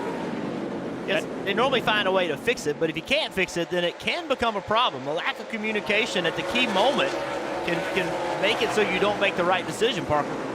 And guys, I can update that it actually sounds better because I was having the same sounds across my scanner. Now they sound clear, so I think that has alleviated. Before that, though, an interesting thing that was happening on the 18 radio was Kyle wasn't saying much. Obviously, leading. He's now led the most laps in this race at 57 laps led, but he was getting updates on what the 19 was doing, exactly where he was running, trying to keep ahead of his teammate there in the 19. It's been interesting, too. 58 laps led by Kyle Busch, 53 Keselowski, 50 by Martin Truex Jr. See Chase Elliott right there, Clint Boyer, but another car in that screen, the 6 of Ryan Newman, putting together some great laps here over the last several laps, moving into the 9th position and going forward, trying to charge up on these guys. A real interesting line Ryan Newman's been running also. He drives in the corner kind of mid-groove and runs the car up the racetrack. We talked about their speed or the lack of it in practice this weekend. Overall, we didn't feel like that this team had the speed. They could work their way into these finishes, but did they have the speed to compete? Man, he's got it tonight. Great speed in that 6 car. If they continue to move forward, get this track position, top 5, maybe even better for that 6. He didn't get any points in that first stage, though, so that even if he's running well, it's still digging himself a hole. And 14 car, see him in a spot. He also had a good finish, 6th in the first stage, lost some spots on pit road, gained them back. Now he's trying to get the 9 and keep the 6 behind him, Dave. That's right, struggling a little bit, but not as bad as the 9 right here. In fact, he says it's the same thing it's been doing. It's tight in the middle, and then it's time to snap off of the corner. But he also wanted to know who was coming, and he was told the 6 and the 42 will be in your mirror. That's about the time he picked it up, and now challenging Chase Elliott for that 7th position. Really nice move to get on the outside of Chase Elliott right here. Clint Boyer started talking about stage points months ago. He was the guy that said, we got to get stage points. And he knows how important they are right now. Tried to get on the outside of 9, got way too high in the middle of 1 and 2. Now we're going to have to just get that car on the bottom a little bit. It's so hard. He knows Ryan Newman's behind him. He's got to focus on what's in front of him, though. Don't worry about Ryan Newman right now. Look at that car. Roll the top, get the drive off, even just closing just ever so slightly on that 9 car. There you go. A lot better corner. Yeah, a lot better corner. Look at that 6 back there trying to make the same thing happen just a little bit higher. That's why I love this racetrack. There's not many racetracks on the circuit where you can take care of the tires, where you can actually take it easy for about 40 laps and then try to make that work for you on the long run. Chase Elliott took his line. Chase Elliott took his line. And then when he did, Boyer went to the bottom, and the 6 almost jumped up on the outside of him. See, right now they're the 14s on the bottom of the racetrack. That's not where he wants to be. He wanted to be in the middle. Oh, he got way too loose. That is all because of what the 9 of Chase Elliott did. The 9 moved up, took that line away, forced him to the bottom. Ryan Newman took advantage of it. Yeah. 14, Clint Boyer lost his rhythm. Now he'll have to try to get back into a rhythm. Get back that lost ground. Here he is off of turn 2, trying to put the power down. Just spins the rear tire, shears that right rear tire, loses all the side bite. And some of that is because he had been running that middle. He hadn't been running the bottom, so he was out of the rhythm of running the bottom. He went back to the throttle on the bottom the same way he had been running the middle, and the rear tires could not take it. Now that 42 car closing in on the 14. He's trying to get back into that rhythm, trying to get back into that system. Lap after lap, repetition of doing the same thing over and over and over that's working. before that 42 car can get up there and hassle him and take the position. Go back and think about Boyer a minute. He was racing Chase Elliott, gonna get that point.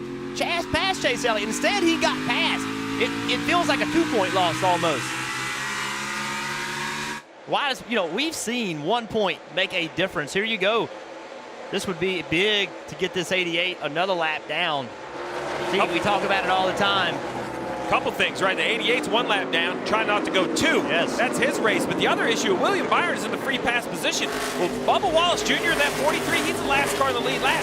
So if the 18 of Kyle Busch can, get the 88, that's going to really ruin his night. 2 laps down, hard to recover from. And if he can get to that 43, that eliminates the 24 from getting the lap back as well. And then he sees Joey Logano out there. 3 very important cars for the leader there, Dylan. Well, and it continues to be a frustrating night for this 88 group, Steve. We talked about the handling conditions they battled all weekend.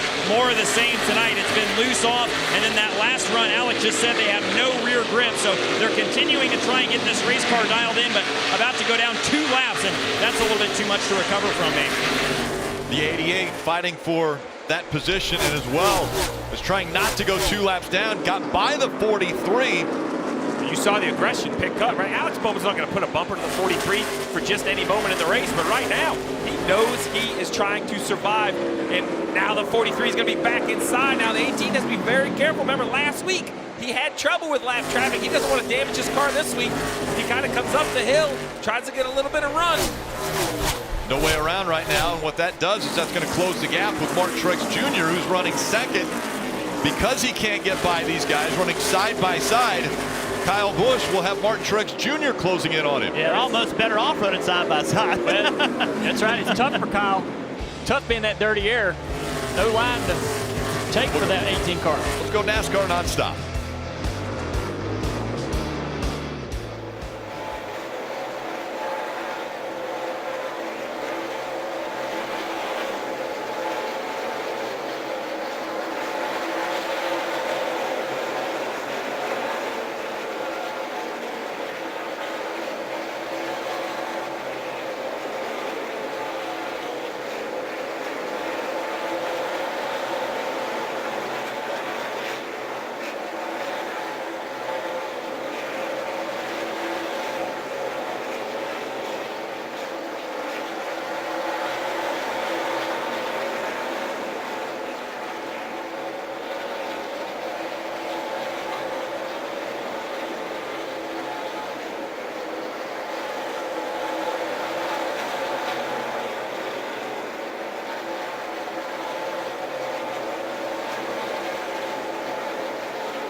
In NASCAR nonstop, as we saw the 18 of Kyle Busch work his way through the lap traffic. Take a look at tonight's Toyota driver update. You see 1, 2, 3, 4, and Joe Gibbs Racing flexing their muscles now in this playoff. Not sure Toyota can have a better update than you're currently running 1 through 4. So you mentioned lap traffic. Kyle Busch. Vocal last week. Oh, definitely. After having a long day in Las Vegas, at the end gets into a couple lap cars, one heavily damaging the front of the 18. Talks about the drivers off the pace, very vocal about lap traffic. Well, tonight, we knew it was going to be an issue. At a short track, it's always an issue. I've been impressed with Kyle Busch. You saw it in nonstop, the battle with the 43 and the 88, and he almost just took a deep breath and said, you two run into each other. I'm going to wait. Jeff, I think he's doing a really nice job picking his marks. Yeah, Bubba Wallace and Alex Bowman, they were fighting hard trying to stay in front of Kyle Busch, and they drive into turn. These guys, they made contact, banged on each other. Right here, Bubba Wallace gets in a corner, and then just squeezes at Bowman. They get together, and now Kyle Busch has said, okay, I got to go. Enough of this. Found his lane on the bottom, but those guys went after it big time, Parker. Right, guys, and we talked about how Kyle Busch was kind of getting updates about the 19. Will it continue there, especially as they ran the traffic, getting updates exactly where that 19 was running on the racetrack, what line he was choosing, so that Kyle could adjust that line if he wanted to. Remember, this is a guy who's admitted he does not like getting beat by teammates. Although it's good for the company, he doesn't like it, Dylan. And Parker, Martin Truex Jr., of course, coming off that win last week at Las Vegas, locks them into the next round. You'd think maybe they'd get complacent, rest on their laurels. Not the case. They want to pounce here. This is a great track for them, as is the Roval next weekend. They want to capitalize on that and get as many playoff points as possible before we get to Talladega in a few weeks, Kelly. Denny Hamlin running comfortably in third. Last week was a weird race for him. He went from battling for the lead to running 20th in the span of about 10 laps, and they never really did get this 11 car sorted. Well, crew chief Chris Gabehart told me he felt like the timing of that disappointing race was perfect. He said we'd put together so many good finishes, even overcome some big obstacles to do it. It's easy to lose focus, and that was a good reminder of how difficult this sport is and to keep their pencils sharpened, Dylan. And Kelly, Eric Jones continues his methodical march forward up to 4th from 16th, battling a tight center condition, but better than the last run. They continue to turn some of the fastest laps on this racetrack. Chris Gale, the crew chief, said, don't be surprised to see us up front tonight. Our results here not indicative of what we're capable of here at Richmond. We're seeing what they're capable of right now as we see a battle for the lead, all four. Here comes Martin Truex Jr. looking to the outside, but he has that 34 of Michael McDowell right in front of him now. He ducks into the tire tracks of the 18. Kyle Busch trying to hold him off. Michael McDowell in 18th place. Great run for that car. They're putting him a lap down here, and it's giving Truex an opportunity to close in. I love the aggressive try by Truex, though. You never know what's going to happen. Jump up there. Maybe something slows with the 18. He doesn't get off the corner well. I like the fact he put his car there. The entire top 10 is pretty much running the same times. It's how they get through traffic. Those lap cars are the ones presenting these opportunities for these guys to pounce. And right now, there are 17 cars on the lead lap. The final car on the lead lap is Daniel Suarez. He's 17.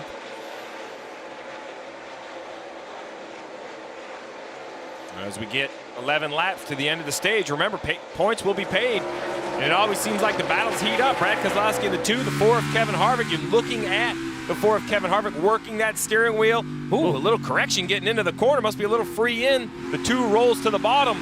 And we talked about points. Look at the left-hand side. I want you to take a moment and look at the 10th place car. Ryan Newman, 10 points above. Came in 6 below the cut line. Has had a great night. Currently running 7th. Oh, blue-collar Newman doing what he does every single race, scoring points. And while we're looking at these points, this is exactly the kind of race that most of these leaders in the points wanted to have. Like, they wanted it to be clean, get as many stage points as they could get in these first 2 rounds since they all qualified well, right? They can get stage points in these first 2 stages. That makes their race better and easier next week. And this was exactly what they wanted, just a calm, clean race for these first 2 stages.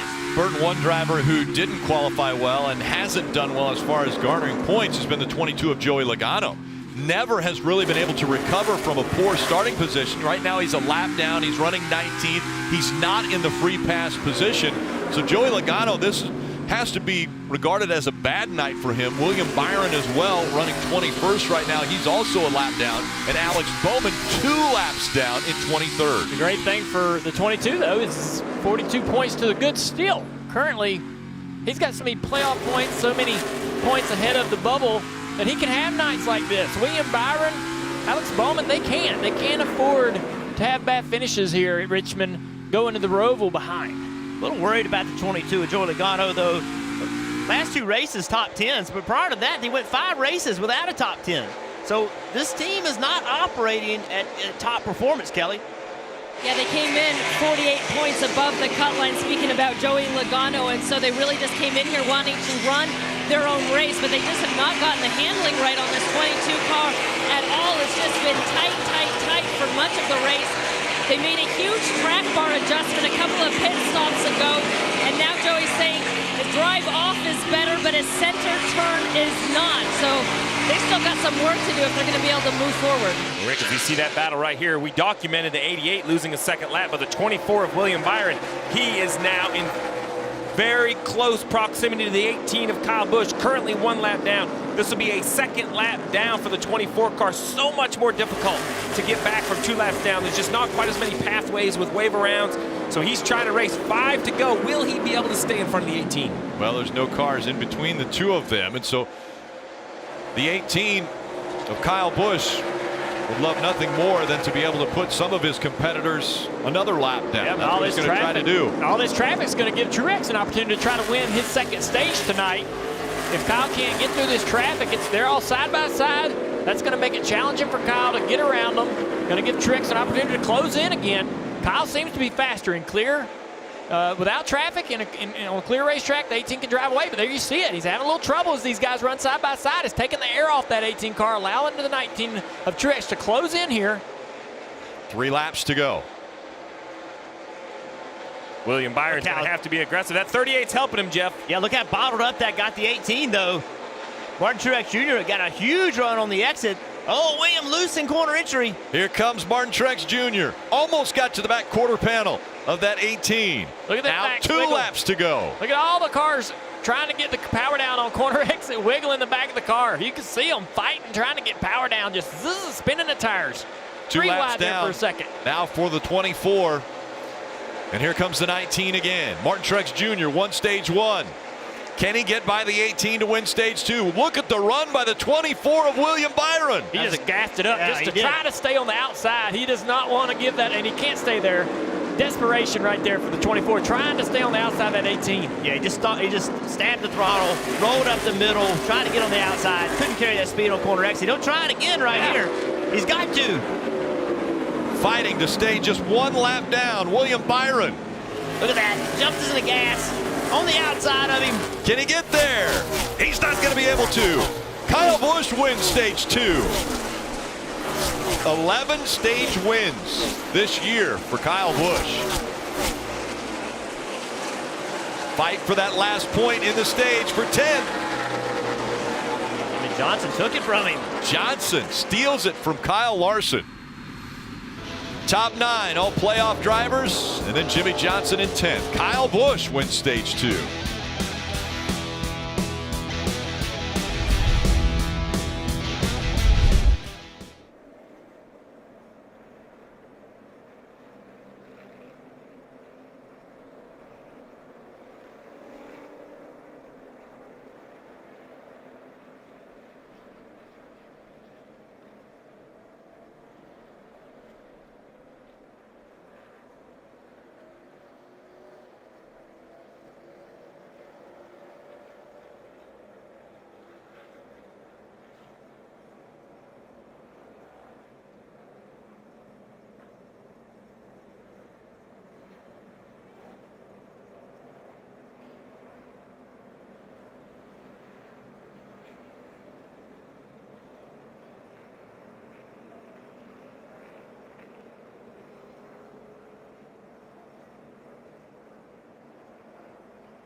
NASCAR on NBCSN is brought to you by the all-new Ford Explorer.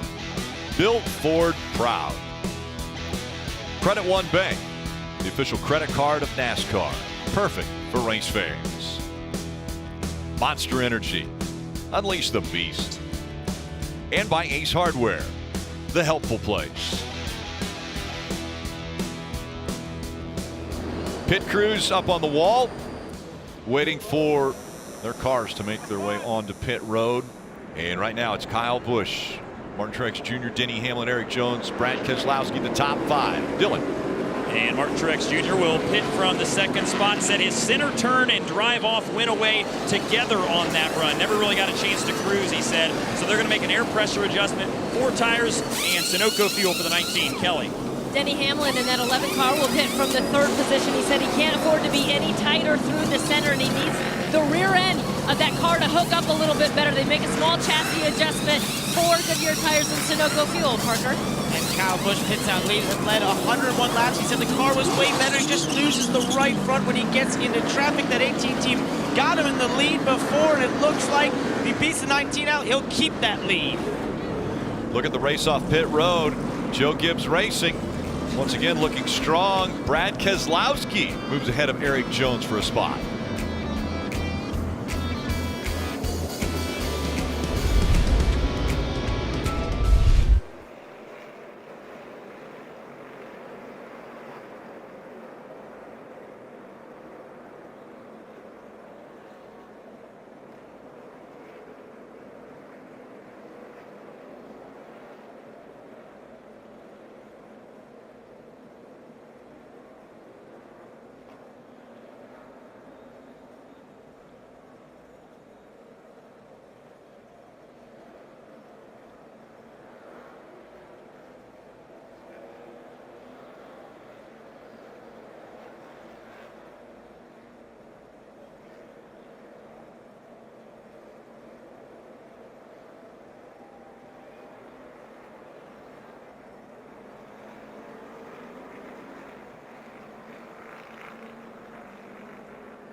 Richmond Raceway under the lights, about ready to start the final stage.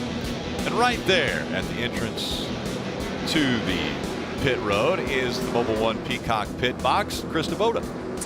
All right, why do you have to watch the pre-race show? Because Dale and Kyle told you this was going to be a tough night for Hendrick Motorsports. It's a short track. Check.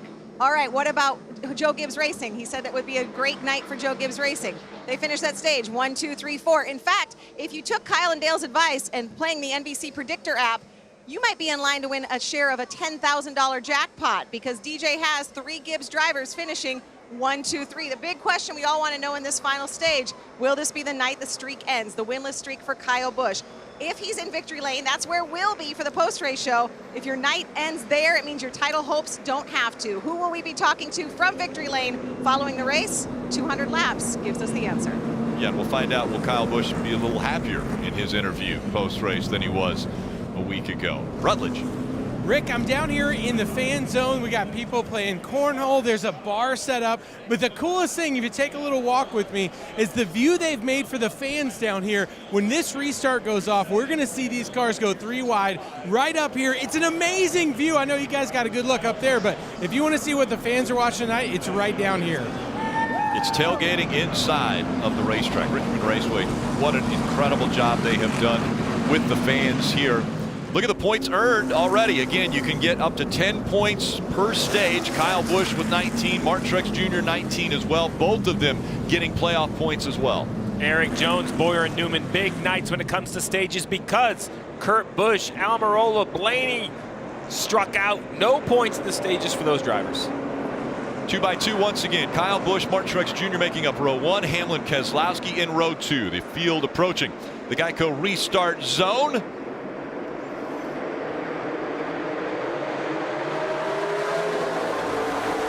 Great restart this time for Martin Truex Jr.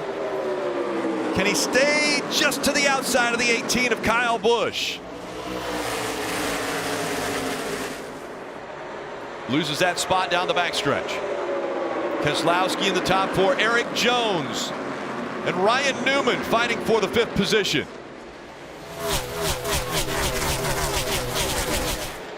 Ryan Newman continuing that good run tonight. We've seen how good he is in the middle of the racetrack. Out accelerates 20 on the outside. Looked like the first couple corners and the 6 car didn't want to turn. He obviously had the 2 car right there in front of him, but as the corners come on, he seems to turn a little bit better, be able to take that outside line and use it to pass the 20 car. Now the 9 of Chase Elliott's going to do the same thing here.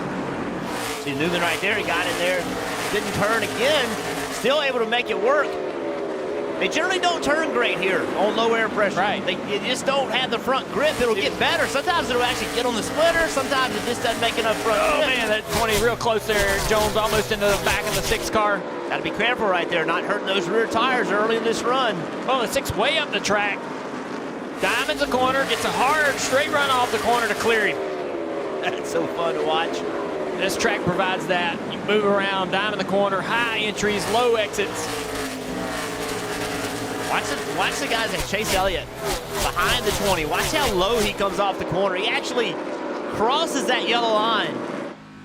Just right on that yellow line, and then turns and actually goes across it. He's trying to get some grip below that line. Yeah, there's a little bit of grip right on that paint. Missed it that time. Yep, you miss it. You see the 4 car close in on him. You can keep that left front, that left rear on that painted line. It's a little bit of grip.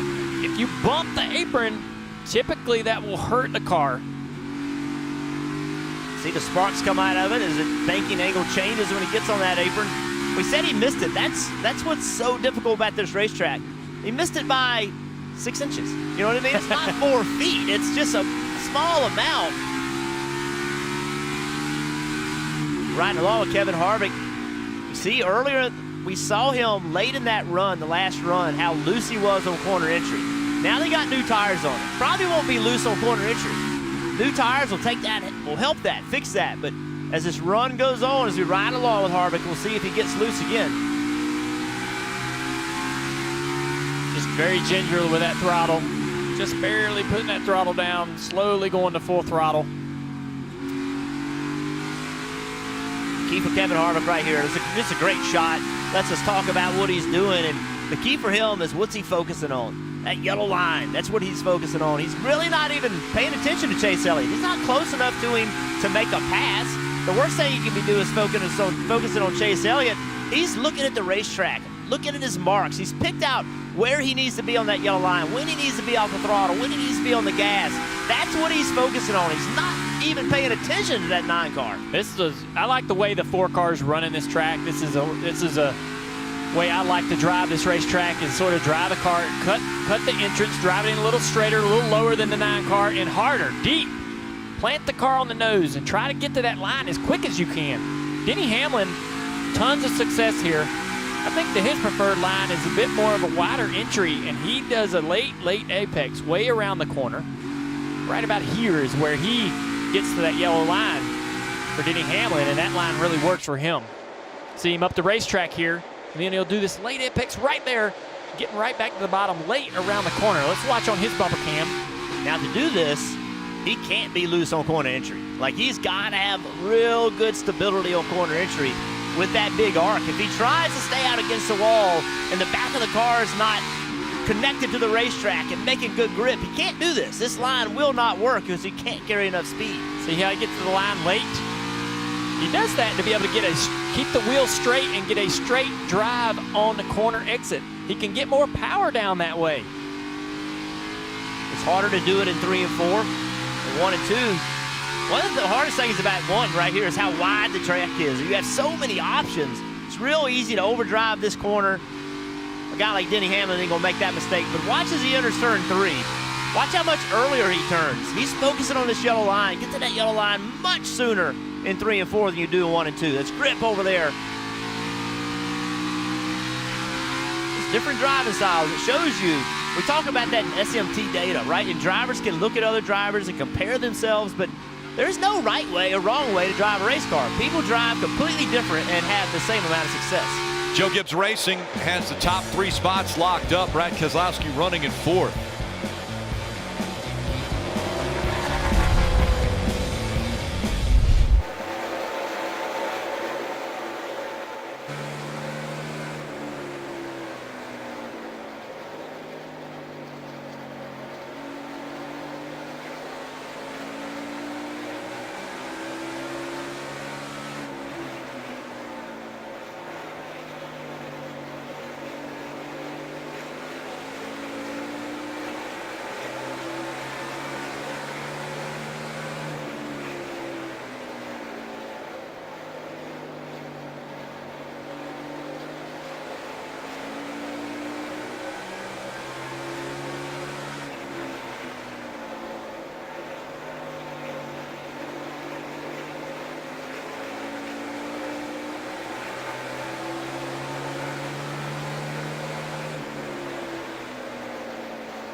That will be decided. The championship finale, Laguna Seca.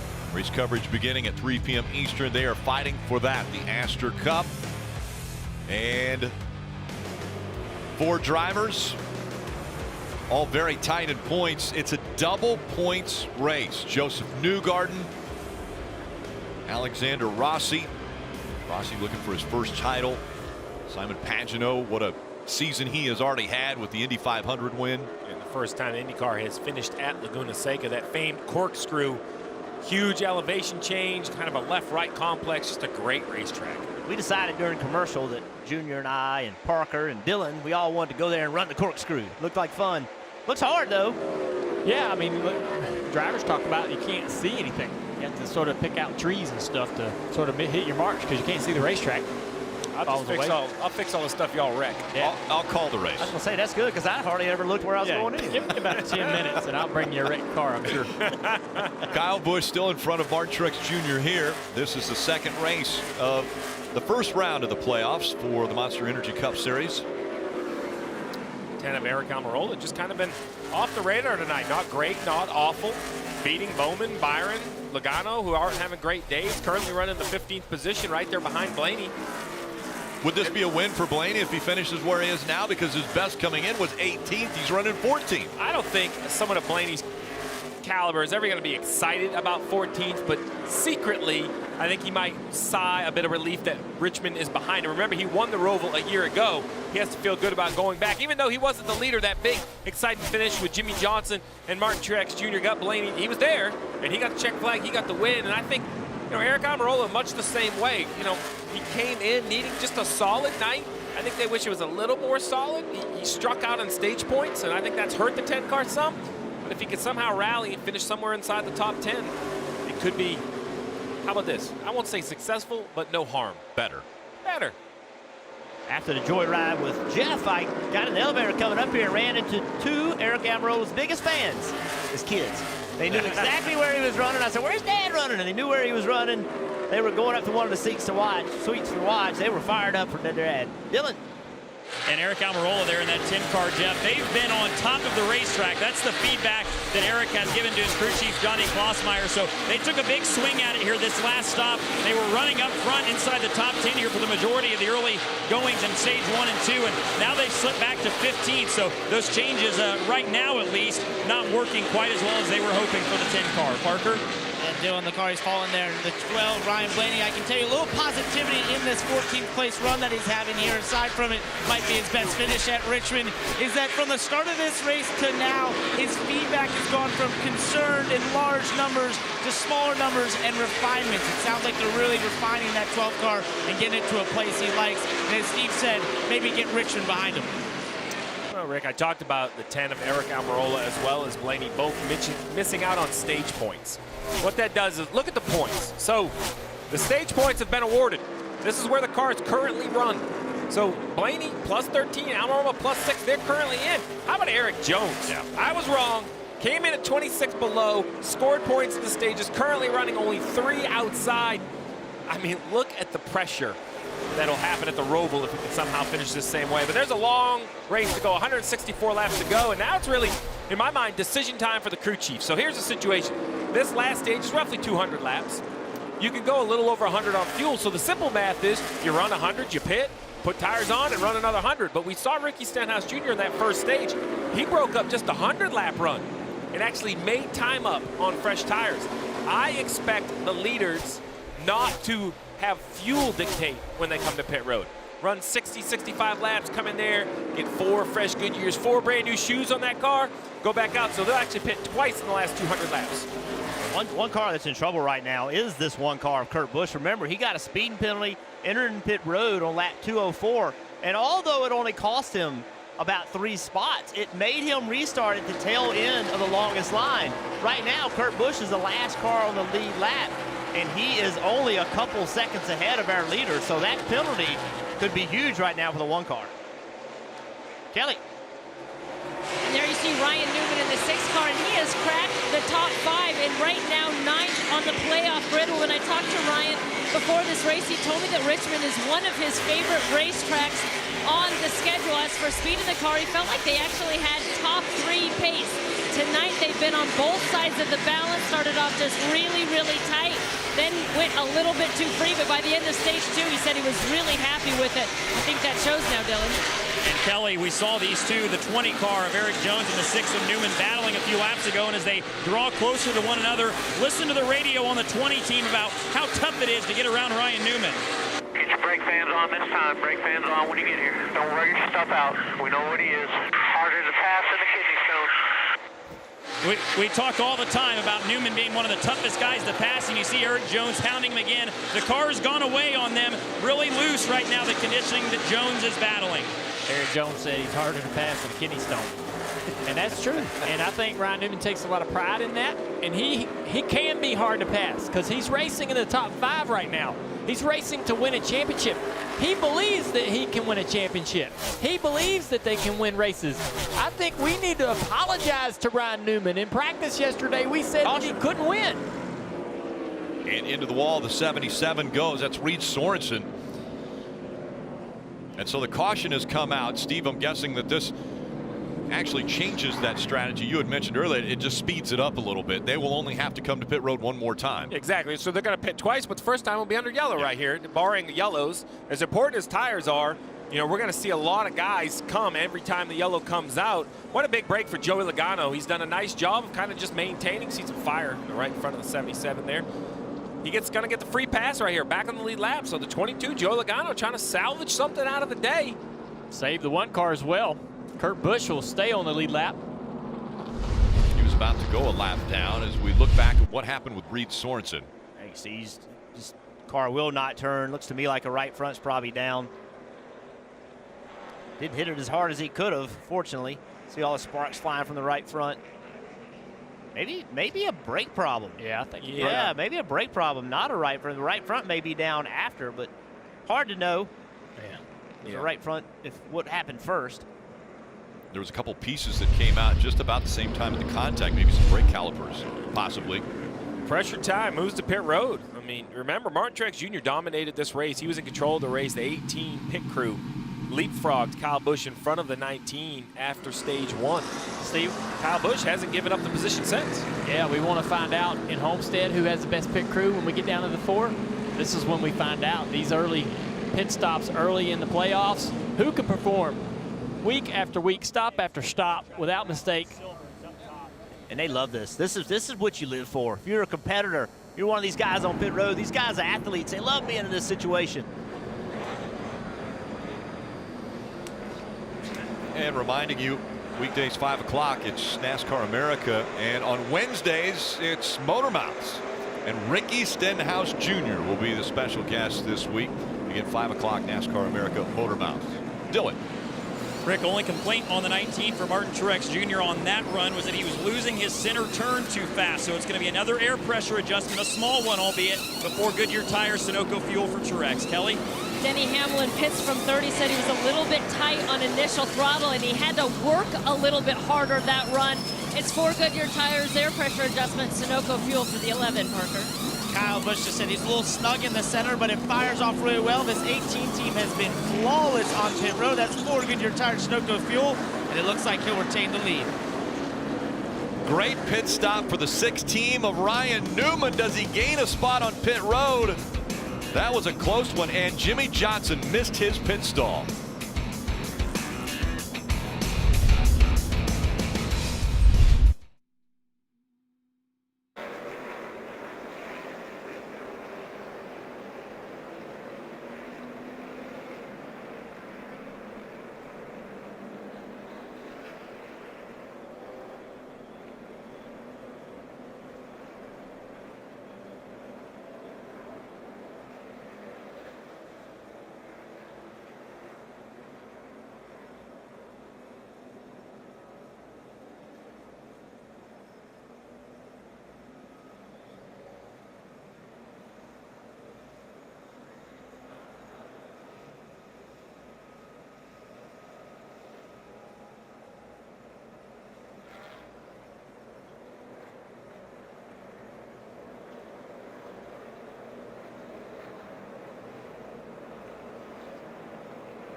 Cup Series race from Richmond, the Federated Auto Parts 400. The official app of NASCAR puts race coverage and in-car cameras right at your fingertips.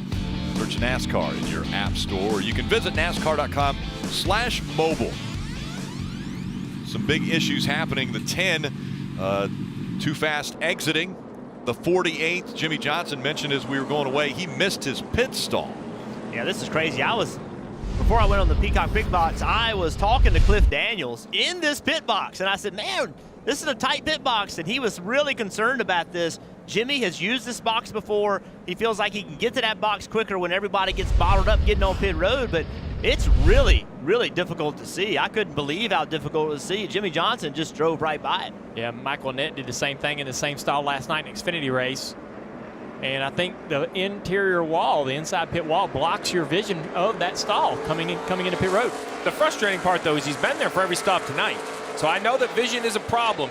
right? But he has to get in the box because now, you know how you talk about Kurt Busch and that penalty, how much it hurt him? Now you have Jimmy Johnson, Jeff. He's going to start tail end, right? All the way at the back of the field with 151 to go. Well, all that's going on, Brad Keselowski's team, we talked about pit crews. Guess what?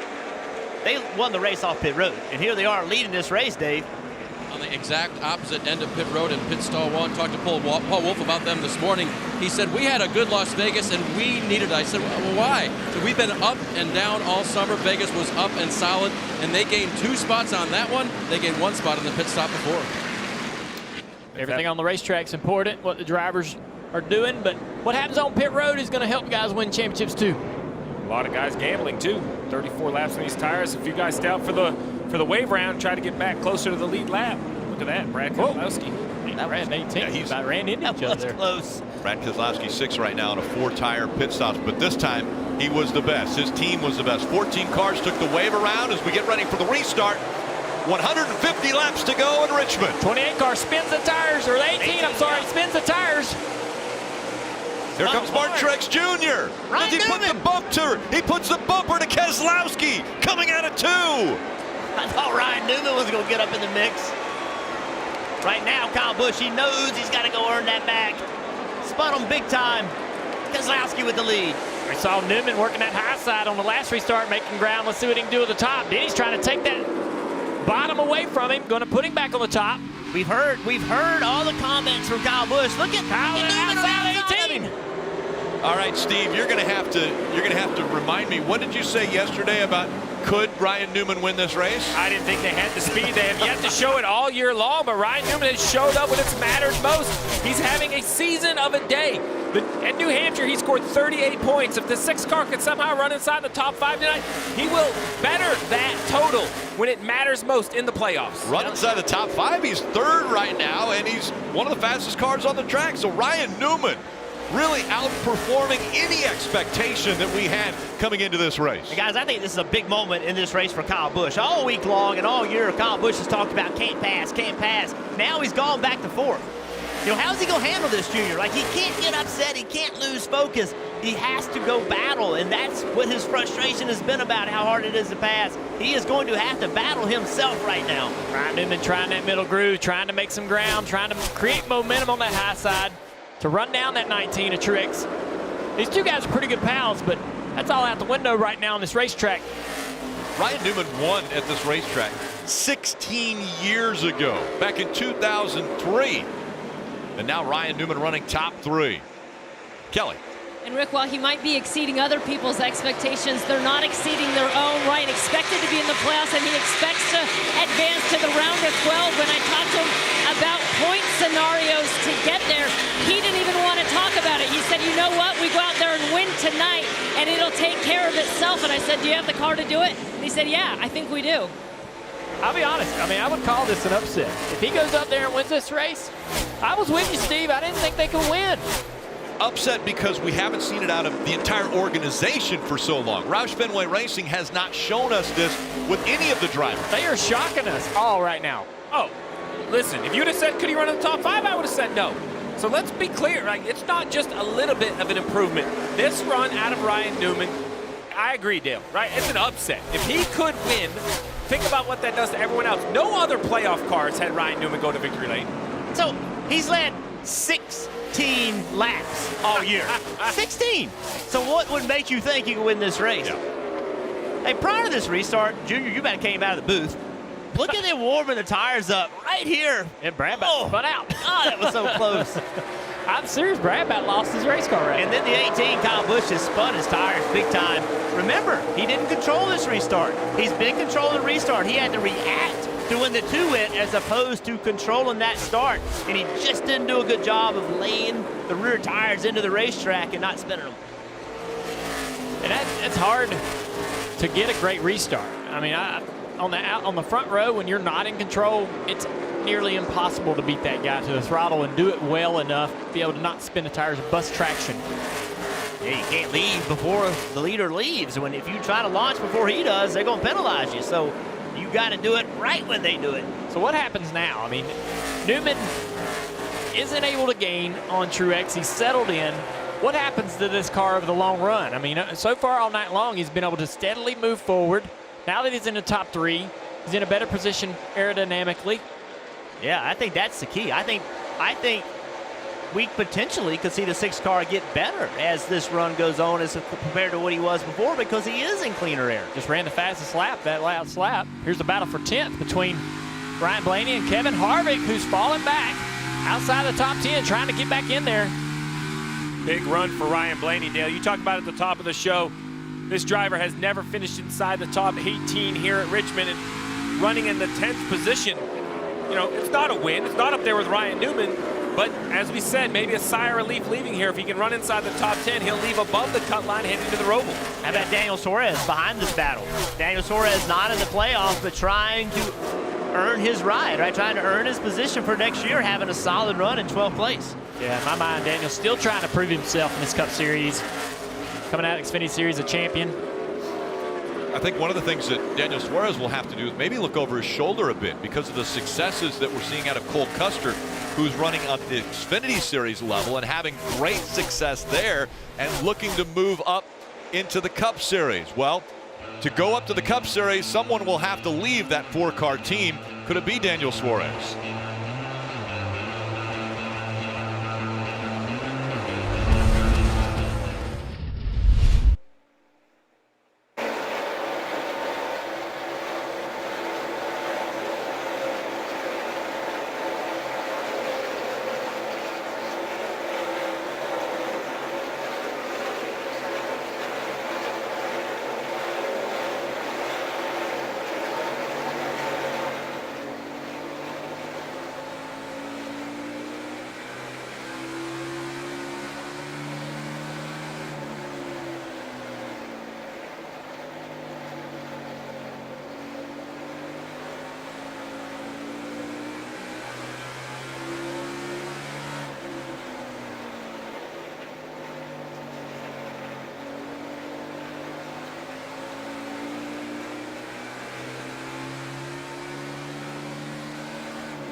NBC, an elimination race in the Monster Energy Cup Series playoff. It is the road course, which is the Roval at Charlotte. That race coverage beginning at 2:30 p.m.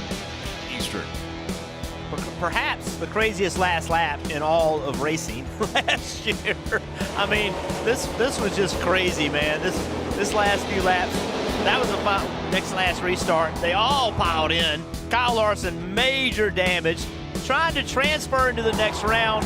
Last lap, Jimmy Johnson was in the playoffs, decided to go for the win. Messes up, takes Martin Truex Jr. out. Now he doesn't win. Here comes Blaney. Appreciate it, guys. I got it. Going to get the checkered flag. And then behind them, Jeffrey Earnhardt in a battle with Daniel Hemrick. Gets spun out. Round he goes. In the wall. Can't get it fired up. Sitting there trying to get it started. Here comes Kyle Larson up against the wall, in the gas, wide open. Knows he's got to pass this one car. Watch this. Boom, just drives into the wall in the gas. Across the start-finish line, and that moved Kyle Larson into the playoffs. That's a crazy last lap. Oh, that should be. So we can expect that again next week. Yeah, and on top of that, they changed the back straightaway chicane a little bit. That's right. Yeah, so that'll be new for everybody. Kyle Busch was able to get by Ryan Newman, so now Kyle Busch up into the 3rd position. It's Brad Keselowski, Martin Truex Jr., Kyle Busch, Newman, and Hamlin, the top 5. With 129 laps to go in this race, you see Denny Hamlin work on the inside of Ryan Newman. From the last pit stop, no one can make it to the end on fuel, so it really now comes down to the crew chief, the strategy. When do you want to come? Do you want to break it up in the middle, try to have the best tires? Do you want to run long, try to catch a yellow? You're going to see the chess match begin here. Probably about 35 or 40 more laps. Pit road, or the idea of coming to pit road, will open up. Yeah. up front. The Truex is closing in just a little bit on Keselowski as Brad's fighting through this traffic. But give a call to that 2 team. They've improved that car on the long run. Remember the first stage? Remember us talking about it at the start of the show, how the question mark on the Penske number 2 car was the long run speed, and they seem to have improved that car to make it more comparable to these Gibbs cars. Getting ready to go by the 21. We see Denny Hamlin about to go by the 21. Paul Menard behind the wheel. He announced his retirement will happen at the end of this year. And then Matt DiBenedetto will take over for the Wood Brothers 21. 88 of Alex Bowman was 2 laps down. He took the wave around, so he's on older tires. Unfortunately, it didn't work out. He didn't catch the yellow, so this will put him 2 laps down again. But working through those slower cars has pulled Martin Truex Jr. closer to the rear bumper. Penske, Team Penske has always been known for fire-off speed here at Richmond. And now as we get 25 laps on the tires, you have to wonder if that Joe Gibbs Toyota doesn't take care of the tires a little bit better. Yeah, he's closing in. Now the 2 cars in clear racetrack here. He's got quite a bit of ways up to Corey LaJoie. See what that 19 can do. Oh, that 19 looks rolls that bottom. Ah, that's pretty. I love a race car that can just wrap that yellow line like that. And Keselowski, he went back to the bottom, ran the middle in 3 and 4 that last time, went to the bottom of 1 and 2. Just like stage 1. Truex closing in. Brad trying to change his line to try to find some speed, moving around, running the middle here. He's trying to get out from behind that 32 car, but that allows the 19 to roll the bottom and close in. That thing hooks the yellow line in turn 3 and 4 beautifully. It looks good, doesn't it, Steve? Man, if I had a car that looked like that, I'd be the happiest guy in Richmond. Here I didn't have many that looked like that. Here comes Martin Truex Jr. He's been painting the line, but now with the slower traffic in front of him, both of them going by Corey LaJoie. He gets right on the door of LaJoie, and now he's about 8 feet behind that too. That shows you what Martin Truex Jr. believes about his race car. He believes he's way better when he can stay a little bit lower. If he didn't feel that way, he would have no reason to be that close to Corey LaJoie and take that shot at being in that position. But here he goes, changing his mind to the middle of the racetrack. But see right there, it just doesn't roll the middle as good as he does when he's on the bottom, but a good run on exit. Drive off is so good. He's already moving low even before he gets to Brad to try to put his car in the mirror. So Brad can see that 19 looking low. Brad's looking at this 3 car. He's focused on him. Where is he going to go? Where is Austin going to go? Austin to the bottom. Brad's got a mirror on the A-post on the driver's side. Obviously the standard mirror, he's looking in all those right now, seeing where that 19's running. Trying to do what he can to control this lead and to take the line away if he can. And again, the 19 right on the door of the 3 that time. That's the second time we've seen that. Showing a lot of trust to those drivers, getting that close to them. Brad back to the bottom of the racetrack. Truex going to get that big run on corner exit. A little bit loose right there. Couldn't get the throttle like he had to run before. Well, Martin Truex Jr. is feeling a little sense of urgency because that 4th car right there, the 18 of there he goes. Oh, to the outside of the 2. What a great move. And he committed hard to the throttle just to get to the quarter panel. If he can get that quarter panel, the 2's done. Look how tight he is on him, though. He's really pinching the 2 car down. For the lead, Martin Truex Jr. takes it away from Brad Keselowski. A little contact there. You got to have a good driving race car, Junior, to stay that close on someone's door. Yeah, that was aggressive, and it made the 2 not be able to get into the gas, cost him a lot of speed off the corner. Well, we talked about the close calls that Martin Truex Jr. has had when he was going by cars. How about the 14 and the 12? Look at that. Clint Boyer said, I'm coming through. We go NASCAR nonstop.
Truex Jr. up front. Now the 18 of Kyle Busch has moved up to second. Let's look at tonight's Ram trucks built to serve. Pit road, pit stops, pit crew. Everyone has to make at least one more stop. Who can be flawless? Who can help the driver out?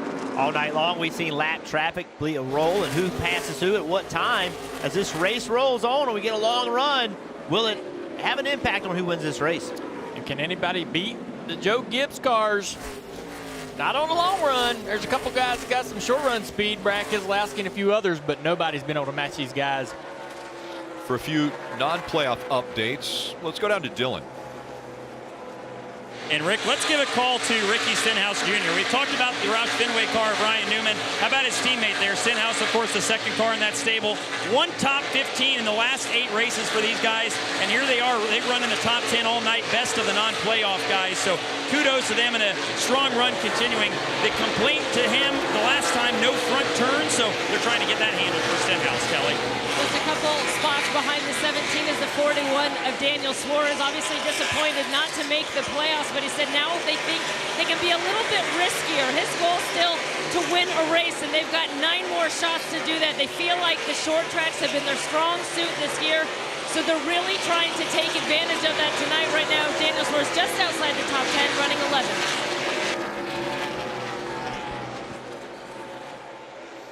So we've talked about how well Ryan Newman has been running. He is currently 5th, and then you throw in Ricky Stenhouse Jr., who's also inside the top 10 from Roush Fenway Racing. And can you say things are turning around at that organization? They're running better when it matters most, which is in the postseason, in the playoffs. So, you know, I personally did not give the 6 enough credit. He's proved me wrong with a good run.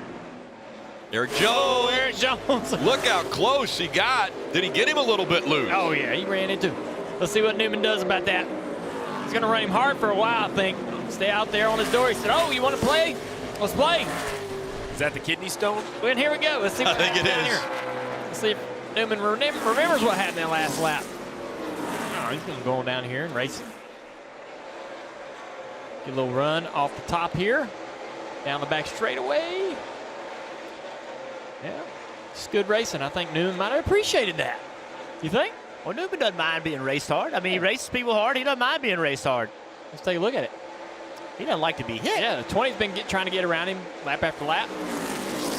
Right there, a little contact. A little nudge. Moves him around. Able to get under him and go by him. You got to be careful when you hit Ryan Newman. Yeah. He doesn't mind coming back at you, Kelly. Well, yeah, and they've done a lot of work on this 6 car to get the balance right, and for a while it seemed like it was this for Ryan Newman, but now he's just saying he's struggling with loose off the turns. That's really what's hurting him most right now. We saw him as high as 3rd. He's dropped back to 6th this run. Yeah, he's definitely not been able to hold pace. I was wondering how that would work out for him as he charged up into the top 3 on the long run. He's lost a little speed here. The 20 car, who we thought might come in here and blow this whole points game up by winning tonight, is able to get around him, and we'll see if Eric Jones can start matching those lap times. He's the fastest of his teammates on that lap. See if he can start clawing his way forward and gain a little bit more track position and put his name in the hat to try to win this race. And will Joe Gibbs Racing become the 1, 2, 3, 4 once again? It's Kyle Busch that's running in that 2nd spot, Parker. And guys, we might be rumbling towards some green flag pit stops. Remember, they restart around lap 154. They can go about over 100 laps here on fuel. And I just heard Adam Stevens come across the radio to Kyle Busch and said about 35 to 40 laps till we pit here. So green flag stops on a short track, and a short track with the tires where it could be who blinks first. Who decides to put that new rubber on first could get a big advantage here, Steve. Yeah, you want to be first, and that's the advantage of being the 2nd place car. You can see what the leader does. Obviously, he's out in front of you. He'll have to commit first. So if you're pretty efficient on the radio, don't give him a big heads up. You could call your driver in, and Kyle Busch currently 2.1 seconds behind. Well, brand new tires are easily over 2 seconds faster. You can make up that entire amount of gap in just 1 lap. Let's listen in what the 18's saying. Too loose, too tight, too loose, but if you fix the tire, it might help it loose. And more room on your brakes if you need to. Tell you what, it seemed like a very focused Kyle Busch, not very animated, right to the point. Steve, if you fix the tight, it's going to help the loose. Tell me what that means. So when we talk about loose off, you step on the gas, the rear tires spin. very hard to fix. Sometimes you help the car turn the middle of the corner better. Kyle Busch says, if I can wrap the middle of the corner better, I can get in a better position. I'm going to fix the loose off. I'll handle the loose. You make my car turn better. Not only what he said, but how he said it. That is a dangerous Kyle Busch right there. Very focused. Talking about the opportunity for green flag pit stops coming up. Well, this is not an easy pit road to get on. And just a little while ago, David Reagan trying to get on pit road. See right here, you got to be all 4 tires below that orange box, just on the brakes really, really hard, trying to get slowed down. It's a very difficult pit road to get on. It wouldn't surprise me to see somebody make a mistake. We've seen a speeding penalty already on entry. The other thing, Jeff, is traffic. We talked about it in our Ram, but you know, when you hit it, how you hit it, in and out of traffic, and on and off pit road. If you pit early, but you come out in the middle of traffic, you're going to burn your brand new tires up. If you come out in clear traffic, you can put 3 or 4 laps down, Rick, and really make a difference. And are we surprised? Here comes another Joe Gibbs Toyota to the party as Denny Hamlin patiently works on Brad Keselowski for the 3rd position. Yeah, this will be fun to see how he does it. And he's going to drive to the bottom right here. It's going to be tough to maintain the throttle off the corner. You hear him spinning the tires, getting a little bit loose. It looks like right now for Brad Keselowski to win this race, he's going to have to rely on that pit crew and a short run. That pit crew can dial it up like they did a little while ago and pick up those spots and get a short run late in the race. Brad Keselowski can win this thing. I don't think he's good enough on a long run to make it happen. This is fun to watch the 11 try to figure out how to get around the 2. The 2's going to be stable and run his line and give Denny all the other options. Now, what is Denny going to do? He's going to go way wide here, try to turn this car down in the middle of the corner maybe, and get a run off the bottom. Actually stayed a little wide on exit, didn't quite work for him. He lost a little speed there down the back straightaway. He's giving a lane to this car here who is pitted. 38 car is coming pit road and got tires, so he's going by both these guys. Follow him through, right? Can't you follow him through? Follow that 38 to the bottom, maybe? I wish he had tires, he could. Well, of course he'd want to follow him through. So green flag pit stops have started as we go NASCAR nonstop.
Monster Energy Cup Series racing. From Richmond Raceway, we just saw the one of Kurt Busch come to pit road, Kelly.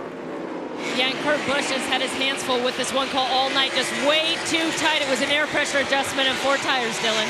Eric Almirola then in as well. They debated coming in. The leader is spun out. The leader is spun out. Martin Truex Jr. spins in turn 4, smoke all around, people trying to get through.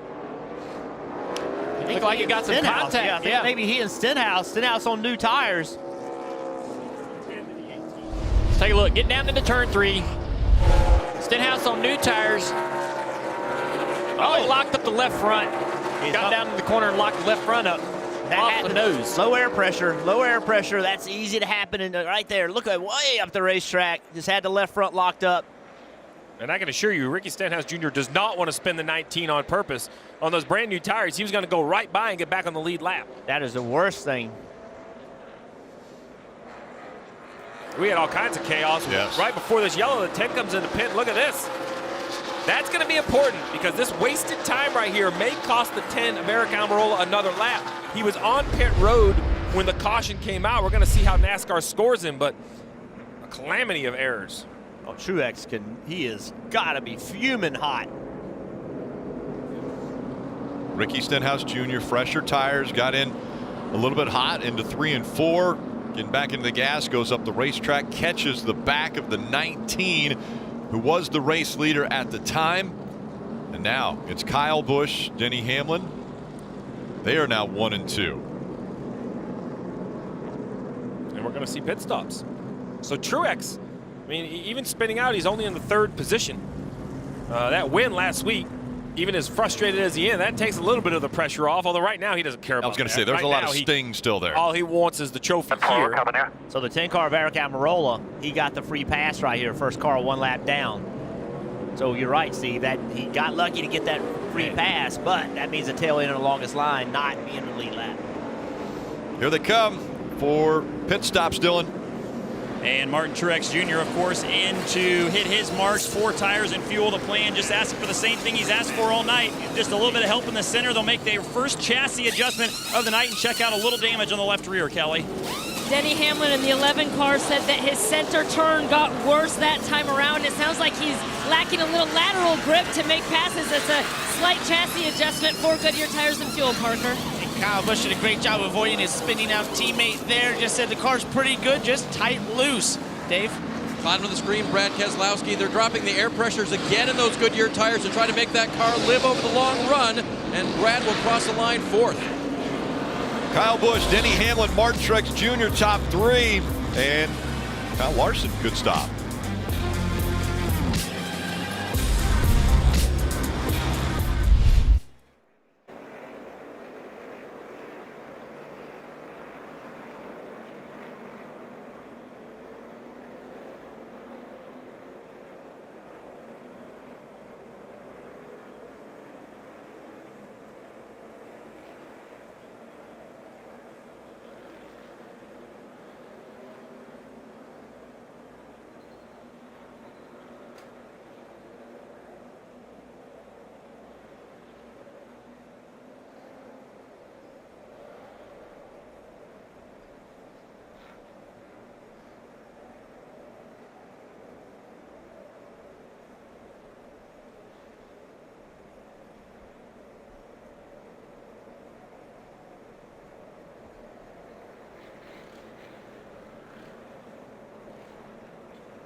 From Richmond, and something very amazing just happened there, where Ricky Stenhouse Jr.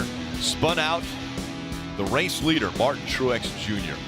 While we're under caution, let's go to Rutledge. Rick, that driver you see right there, Denny Hamlin, has some special guests here this weekend. Take a look. Kyle and Audra Beddoes and their son Ben are here. They're actually the people that bought Denny's childhood home down in Chesterfield. They're here tonight as his guests after he stopped by their house, paid a visit, took a look at his old room earlier in the spring. But a really special thing to see, the chance that they've got to maybe go to victory lane with a huge, huge victory here tonight for Denny Hamlin. It'll be Kyle Busch and Denny Hamlin making up row one. All right, I want to hear what analogy you just used there, Dale Jr., as to what happened between Ricky Stenhouse Jr. and Martin Truex Jr. It's like tripping the bride as she's walking down the aisle. It's embarrassing. I know Ricky's probably sitting in there going, oh, man, I don't want to be in the middle of attention like that. But sometimes you make those mistakes on the big stage. A lot of people going to be talking about that. All right, let's listen to Ricky Stenhouse Jr.'s radio. I'm sorry, I know it don't matter, but dude, I got locked up. I don't know, in the right front. There you have it, locked up. Just trying hard, you know, obviously trying too hard. Got the front brakes locked up, and Truex doesn't care, man. Leading the race, can't run over me. 79 laps remaining. It's Kyle Busch on the inside, Denny Hamlin on the outside.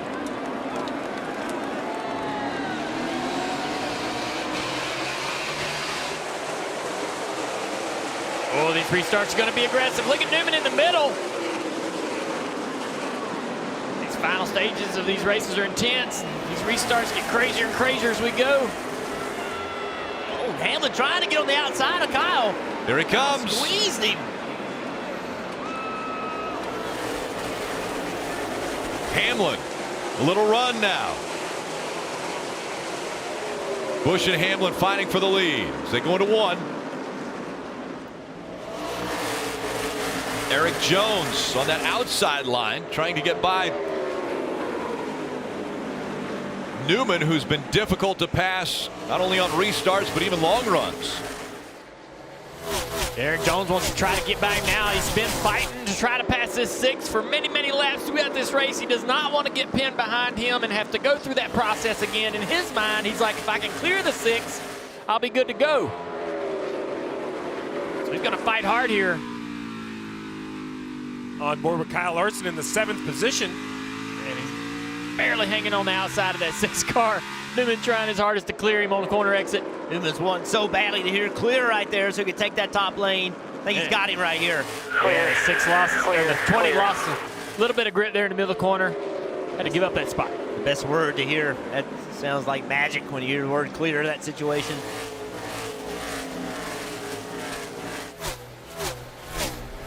Fuel not an issue anymore, Steve? Nope, fuel is not an issue. Tires will be, though. To go 80 laps on a set of tires, you're going to have to take care of them. They have done it before. They went 100 laps in that first stage. They know how fast they fell off. If another yellow comes out, I would assume everybody would pit again. So you're running as hard as you can without spinning the tires. You got to get in the gas hard. You got to race these guys hard. You don't want to give up any spots, but you can't spin the tires. You got to save those tires, make them last. He's been a little off the radar all night, but really impressed with Kyle Larson in this 42 car.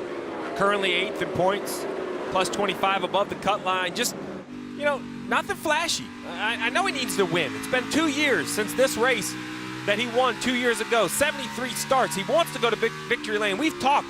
For him to think he's a championship contender, he needs to win. But the only way you can continue to have a shot at the championship is advance. This is a driver, Jeff, you and I have had a lot of conversation about mistakes, being impatient at the beginning of the year, bad luck and mistakes. They've already settled down here in the second half of the season. We're right along. Check out what he's doing with the throttle. Junior just talked about. You're trying to accelerate all you can, but you don't want to spin the tires. So off the throttle right here, a little bit of brake. Trying to get off the brake as quick as you can so it rolls the middle. Back to the throttle. Full throttle now. Car is straight. Rear tires are hooked up. That's when he knows to go to the full throttle. Parker. And Jeff, just to add on what Steve was saying, you know, speaking to Kyle, he said this team is ready to win. And he said, I want to go for wins, but right now you kind of have to balance that against the playoffs and taking those risks, kind of how you explained it in terms of the fact that they know they have the speed, but you can't take the risks maybe necessary to go for the win. So right now, really focusing on the points. I bet this 22, guys. We've seen a 22 get lapped several times, has just kept fighting all night long.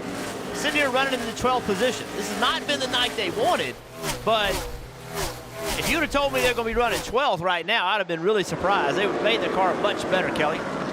Yeah, it's been a lot of hard work on pit road for the crew of the 22. First it was a major track bar adjustment, then they made a big wedge adjustment, and then a big air pressure adjustment, and finally it seems like Joey has something he can work with. Pretty happy with that 22 car now, just needed a little bit more front turn. Behind him a couple spots. There are currently 18 cars on the lead lap, and Ryan Blaney running in that 18th position. That, by the way, is also his career best. We go NASCAR nonstop.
Federated Auto Parts 400 from Richmond. It's the Monster Energy Cup Series.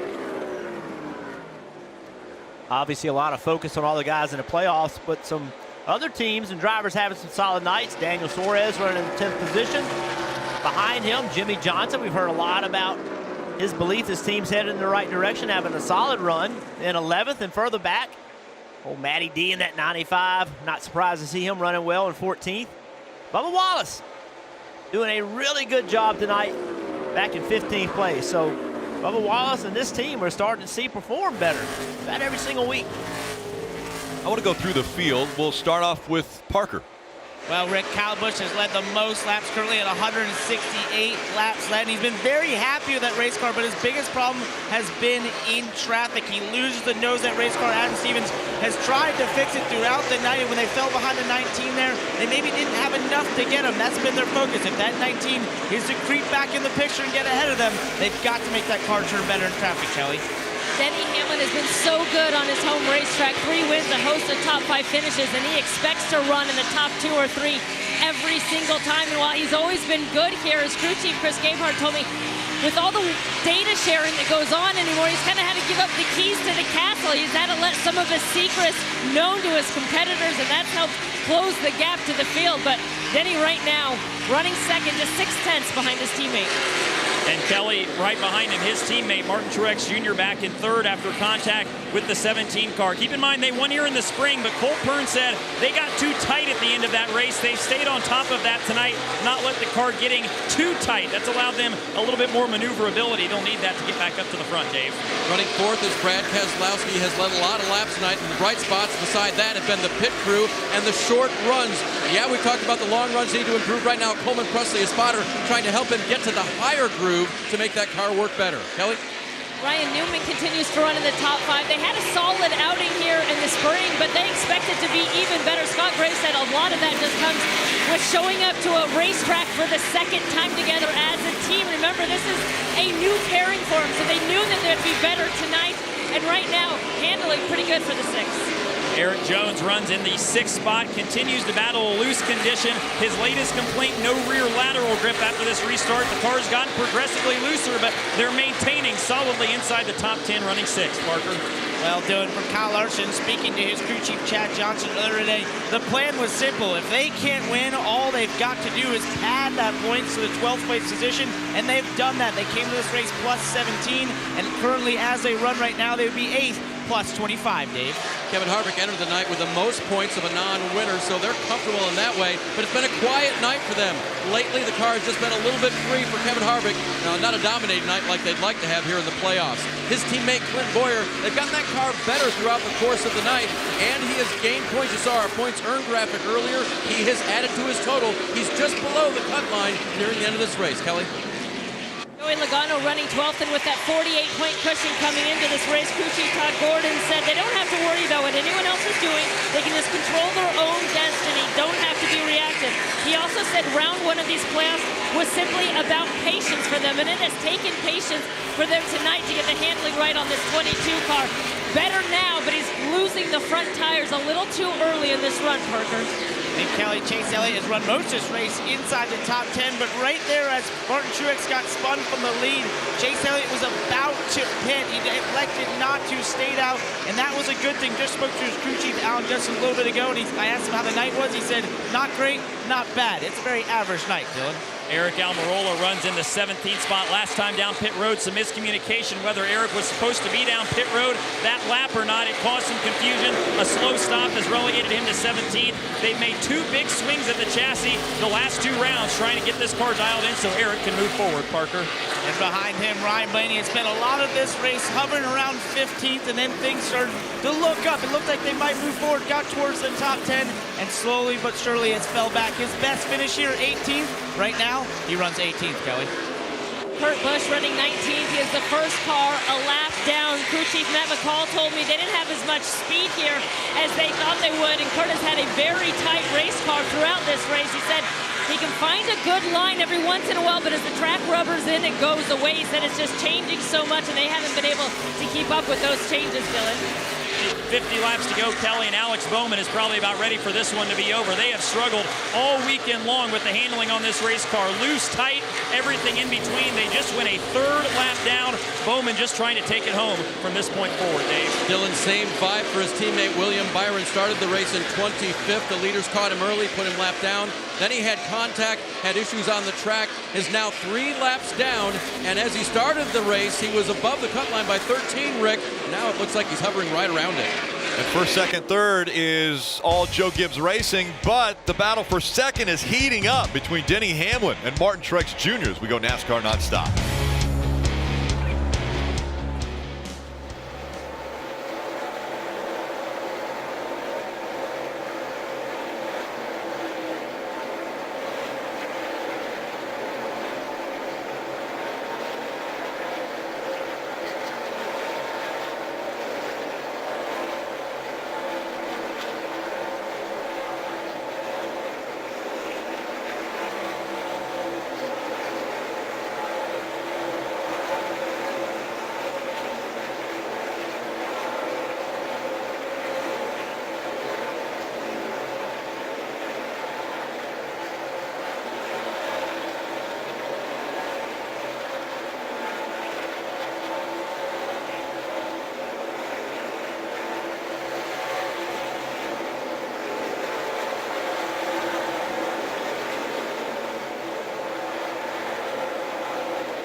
Martin Truex Jr. was able to make the pass. You saw it in NASCAR nonstop. He's up to second. Kyle Busch leading the race with a 1.3 second lead. Look at the points right now from 10th all the way down to 15th. They're separated by 11 points. Well, I'm excited for the Roval, but I'm not sure everyone's going to be. It's going to be pressure-packed decisions on and off pit road. So many opportunities around that very difficult circuit to make a mistake. Every position is a point, but still 41 laps to go here. So there's still a lot to be decided. You mentioned that Truex could buy Hamlin, and this 19 car just seems to really hang on well on the long run. The 18 of Kyle Busch guys, we've had this conversation in commercial. Seems like he struggles a little bit with traffic. How about Joe Gibbs Racing right now? They're running 1, 2, 3. Kyle Busch, Martin Truex Jr., Denny Hamlin. What should be expected then? They were the winners of the last 3 short track races. Kyle Busch won at Bristol. Again, Martin Truex Jr. got his first short track win in April here at this racetrack. Denny Hamlin won at Bristol in August at the night race. And all 3 again running in the top 3. 2 stage winners in Kyle Busch and Martin Truex Jr. That could be something that changes here at Richmond, because a stage winner has never gone on to win this race. Truex about a 10th faster that last lap on Kyle Busch. If I'm the crew chief, the spotter, and the driver, either one of these cars, I think we're talking lap time, Steve. I think we're trying to tell each other, hey, man, what's this guy running? What is Truex running if I'm Kyle Busch? I need to know the laps he's running, where he's running, how he's entering the corner, where he might be doing something different or better. And I think Kyle Busch, you know, he struggled with that lap traffic a week ago. It's going to come into play here. You talk about lap times, very important, how sensitive the line is, but also, you know, where do you catch your lap traffic? Are you fortunate enough to catch them in a spot in the corner that doesn't cost you time versus perhaps on corner exit where that hurts your lap time? Steve, is there any way you can save equipment here as far as trying to hopefully have a big run at the end for Martin Truex Jr.? You absolutely can save rear tire grip as 18 goes up the banking a little bit to run the second lane. These short tracks, Dale has mentioned it all night long. One thing he loves about this track is, as a driver, you can save the rear tires by not slipping them. We'll get ready to see in these last 37 laps how the 18 has done, because Martin Truex Jr. another 10th and a half off the lead that lap. Yeah, every lap he's quicker. So Eric Jones and Ryan Newman going at it again.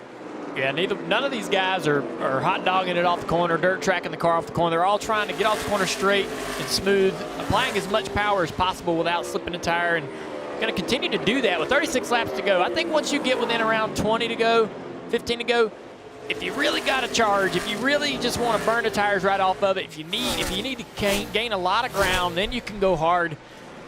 But those tires aren't going to last long like that. And when you get to the guy, you're not going to have much left or anything left to pass him. These two have been inseparable. Eric Jones and Ryan Newman. These two might get ready to be inseparable. And Martin Truex Jr., for the last 6 laps, every lap's been quicker right there. Ran a 97, the 18 did, and the 19 ran a 84. So that's been consistent over the last several laps, about a 10th and a half every lap. Kyle's coming up on a lot of traffic too, and that's going to eat into that lead as well. Well, Buescher been running the top lane all night long. I know you think he's going to hit the wall up there, but that's what he's been doing all night. Parker.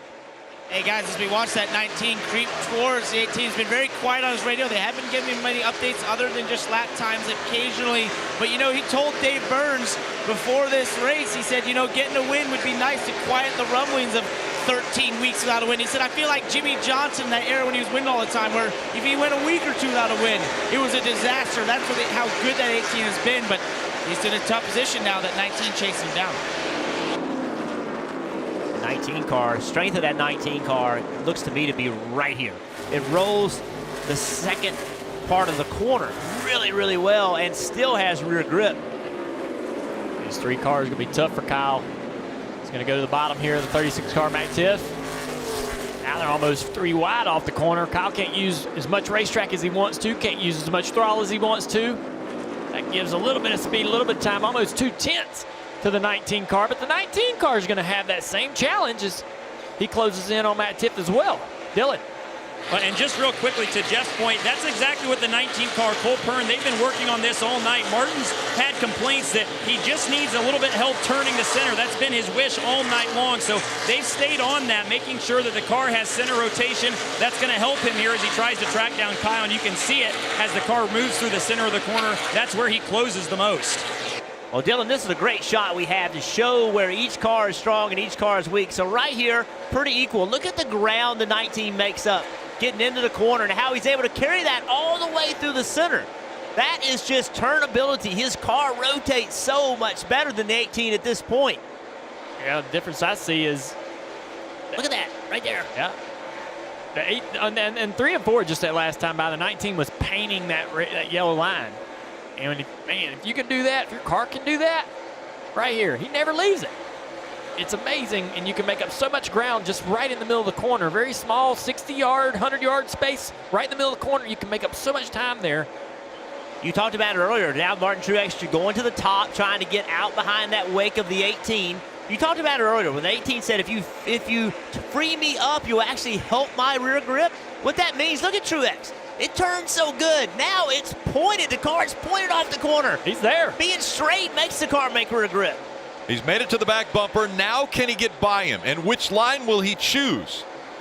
He's going to stay right behind the 18 as they try to work by Ty Dillon. Look how close he is to Ty Dillon. Unbelievable. We've seen Truex do that all night long, really get on the door of those lap cars.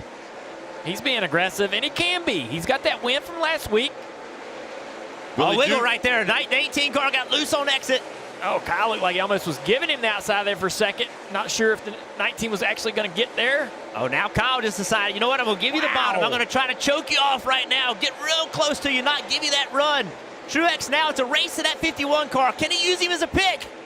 Wow. He moves up the track. They stay door to door for the lead. Martin Truex Jr. Can he accelerate ahead of him?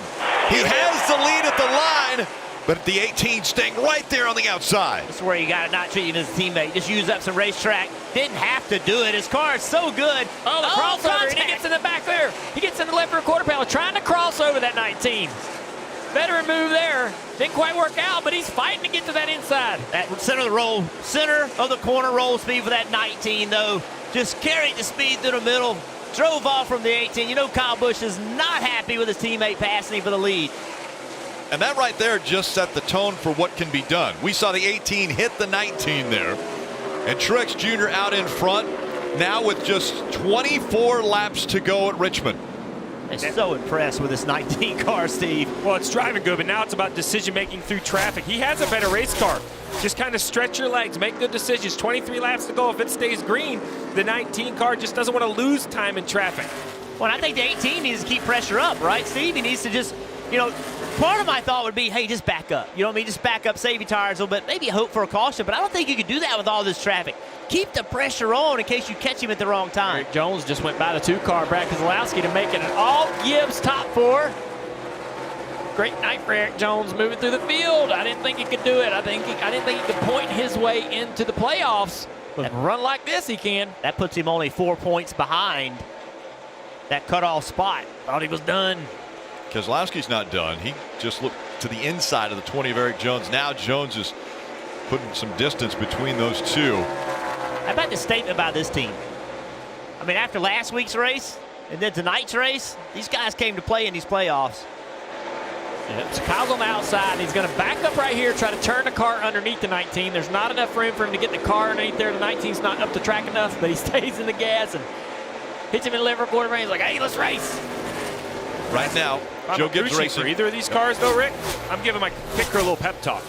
If a caution comes out, you're pitting. Tires are so important. So I'm not letting them become fans of the race and just watch the race. I'm making sure they stay engaged. They know that this race could still come down to a pit stop. Still come down to the guys who go over the wall. I was mentioning the top 4 right now, Joe Gibbs Racing. They have never finished 1, 2, 3, 4 in a race. We saw it out of Stewart-Haas Racing a year ago at Talladega, but now could it happen here for Joe Gibbs Racing as they have the top 4 spots?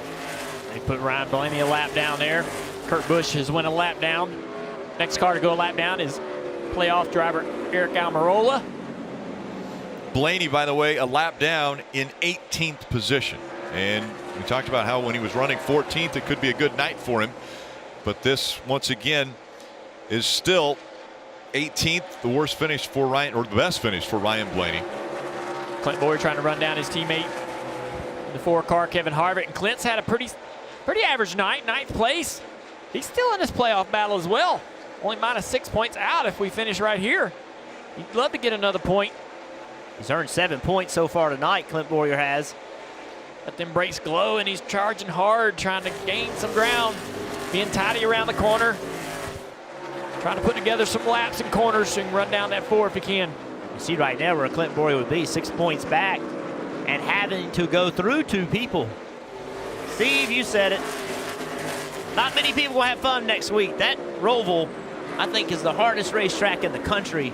We will have fun. The fans watching. Yes, we will. The fans watching are going to have fun. It's going to be entertaining.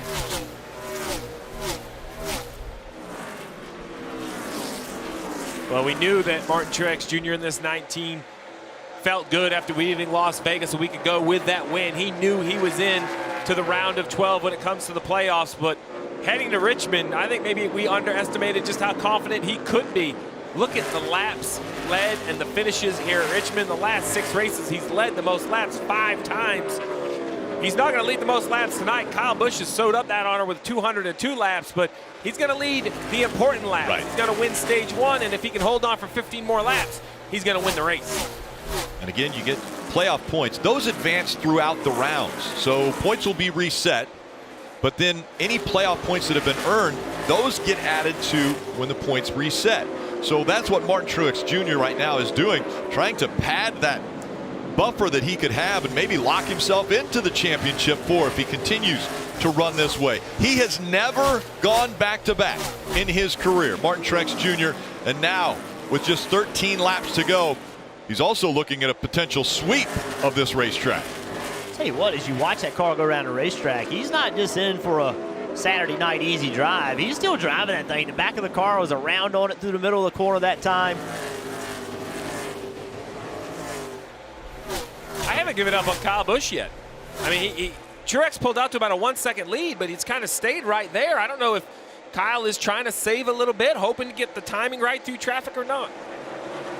This battle here still raging. The 14 got closed in a little bit as they went through traffic, but then Harvick was able to kind of put comfortable distance between them. Stewart-Haas Racing running nose to tail there with Bowyer, Suarez, Bowyer's a little faster one lap, then Harvick's faster the next. So frustrating if you're Bowyer. He's moving around. He's trying to run that high line. Look at him slide in the rear of that car, trying to put the power down, trying to make that top work. He's got his teammate closing in on him. Daniel Suarez behind him. There's Truex going through lap traffic, going around. Stenhouse going to give him plenty of room to get around this time. I hope. Don't want to do that again. And Bowyer's thinking, oh, man, don't pass me. Please don't pass me. I need this point. No kidding. Now Martin Truex Jr., let's talk about him for a minute. The last 3 years, he and Kyle Busch, we talk about how great Kyle Busch is, but over the last 3 years, Truex and Kyle Busch are tied for number of race wins. If this race ends tonight, Martin Truex Jr. will have more race wins in that amount of time than Kyle Busch, and that's a big deal. I mean, that is a huge deal. It shows you how good he and Cole Pearn are. So this is interesting here down in the battle for ninth. The 41 of Suarez almost gets in his teammate. We saw last week at the very start of the Vegas race how aggressive Suarez was to take the lead from Clint Bowyer. They banged into each other down the front straightaway. I was like, man, they're teammates. And he's running into a playoff teammate. They're teammates, but from whatever I hear, these two guys are unsigned teammates for the 2020 season. So, you know, the best thing to do to audition for a new contract is to run well on the racetrack. Daniel Suarez right here, I think, is trying to prove a point. Hey, I didn't make the playoffs, but I can compete. And remember, Cole Custer is running the Xfinity Series and running very well there, looking to move up to the Cup Series. Could it be one of those two positions if they don't get re-signed for 2020? I tell you what, I think the pressure of that, getting Cole Custer moved up, is getting higher as we're starting to hear more rumors about Tyler Reddick. Already we're hearing rumors about, you know, Christopher Bell. I could tell you as an owner in the Xfinity Series, the good drivers don't stay there very long. They're coming up in a year or two to take somebody's ride. I hope they all three. Every single year. I hope they all three are able to come at the same time. It'd be a great Rookie of the Year battle. Awesome. So much fun. These guys lost touch to Kevin Harvick. They continue their battle. So as we look at this battle, Dale, you know, we talk about SHR teammates. I have to wonder, back to the mindset of Kyle Busch, so frustrated. And Jeff, you talked about it being the rules and other things, but all three Gibbs cars other than Kyle Busch have won since Kyle's last win. It's one thing when Martin Truex Jr. is winning with his team out in Colorado, but now he's an in-house car at Joe Gibbs Racing. This is going to be a painful race because not only did you get beat by a teammate, but you get passed on the racetrack under green. It was nothing better than a faster race car for the 19 car. Yeah, well, that said, you know, that they aren't up in Colorado anymore. Right. They're in the same shop. So the secrets and the knowledge and the little things that they might keep close to the vest all the way through Homestead are going to be harder to hang on to. I think the fact of bringing in Cole Pern and Martin into the building has made all these teams better. And it'll be a tougher race for Truex against them particular cars going through these playoffs. They're all going to benefit from the speed of this 19. Under 3 laps to go at the start of this season, 2019. The 19 car, driven by Martin Truex Jr., had never been to victory lane at a short track. He changed that earlier in the spring. This race in April, Martin Truex Jr. was able to get his very first short track win. And now he's 2 laps away from his second. We mentioned the successes of Joe Gibbs Racing. Look at this. Most wins at a track by Joe Gibbs Racing. It comes right here at Richmond. 15 wins for this organization, as you see Coach looking on. Now, one more time around, the white flag comes out for Martin Truex Jr. He has a championship. He's got a short track win. Did he bring his broom? Because he's about to sweep at Richmond. Back-to-back wins for Martin Truex Jr. Left Richmond for the year, and back-to-back victories for this 19 hot rod team. Come on. Unbelievable, man.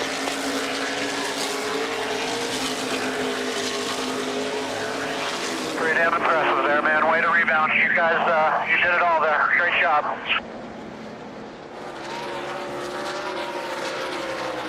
A 1-2-3-4 finish for Joe Gibbs Racing. First time that has ever happened for that organization. AGR 1, 2, 3, 4 there. It's badass, man. So congratulations, Kyle Busch. Classy move, classy move. He got beat on the track. Martin Truex Jr.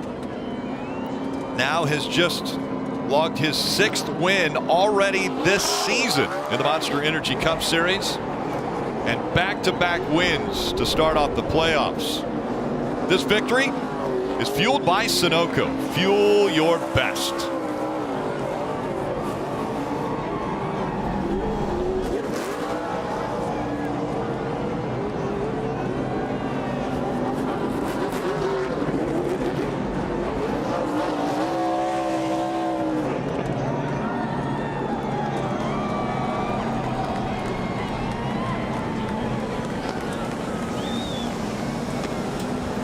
It was this racetrack right here, Richmond, where really Martin Truex Jr.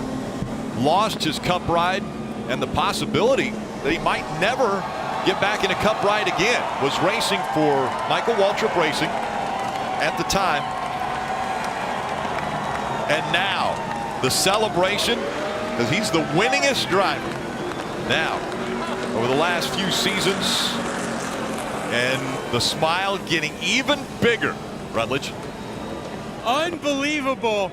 Martin Truex Jr. with the spin and win. Man, come on, man. I feel like Danny Sullivan or something right now. Oh, man. I don't even know what to say. I really don't. I'm speechless. Just unbelievable job, all my guys. Toyota TRD, Bass Pro, auto owners, everybody back at the shop. You guys are building some unbelievable race cars right now. Had a heck of a race with Kyle and Denny all night long, really, and I don't know. We kept plugging away at it, as we always do. We just keep digging and we never quit. And next thing you know, I'm catching 18 for the lead. I'm like, oh, cool. All right, here we go. So, man, to sweep Richmond finally is pretty awesome. As much as we led here coming into this year, and just thanks to everybody. It's pretty amazing. I mean, unbelievable to this redemption here at this track, the top 4 for Gibbs. But, you know, it looked like there was no way Stenhouse was trying to slide you around, but somehow you spin, you keep your cool, you come back and win. How did you do that? Luckily, I didn't hit anything. I mean, I just, I tried to keep it off the fence, tried to get spun around and get going, and we ended up, because we were pretty far out front, we got going in a pretty good spot and left pit road in a good position, and then, good adjustments at the end again by Cole and James and the guys. So this is just freaking unbelievable. So we came here to get bonus points, and damn sure we did that. Congratulations, buddy. We'll see you in victory lane. Thanks, man. Appreciate it. Martin Truex Jr. picks up win number 6 in front of a great crowd here at Richmond. A little bit stingy to start off the playoffs for Martin Truex Jr. Look at that.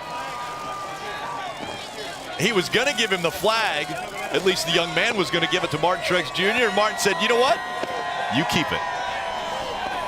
So back-to-back nights here at Richmond where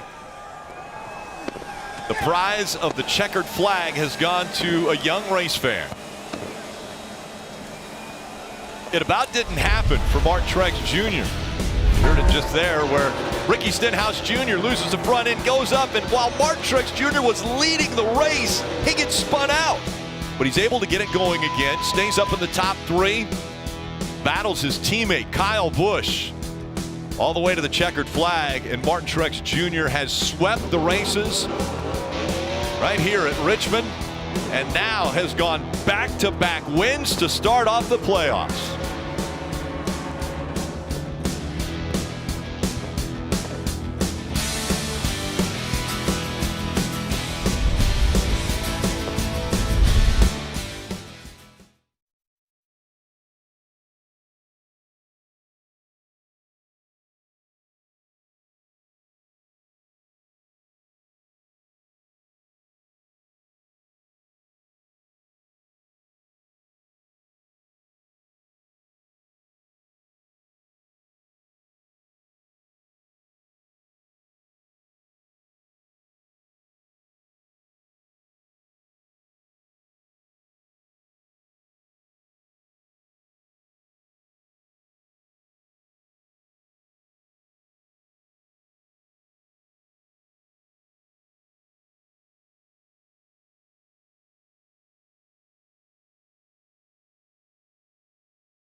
In the first round, Martin Truex Jr. has won them both, but Kevin Harvick, Kyle Busch, they have been able to accumulate enough points that they are now locked in to the second round, that round of 12. But Steve, we look down at the points, and it is so close now for those last 4 spots. I mean, the last 4 that are going to be eliminated, it's getting really tight with the Roval coming up. Yeah, Hamlin, Keselowski, Logano, they got to be feeling okay. Starts getting a little more concerning. Elliott, Larson, they have an advantage. But the entire right half of the screen, no one is going to feel good about entering the roll. It doesn't matter where the race is, to be honest. When you look at those points, there's not a track I would like to go to that tight in points.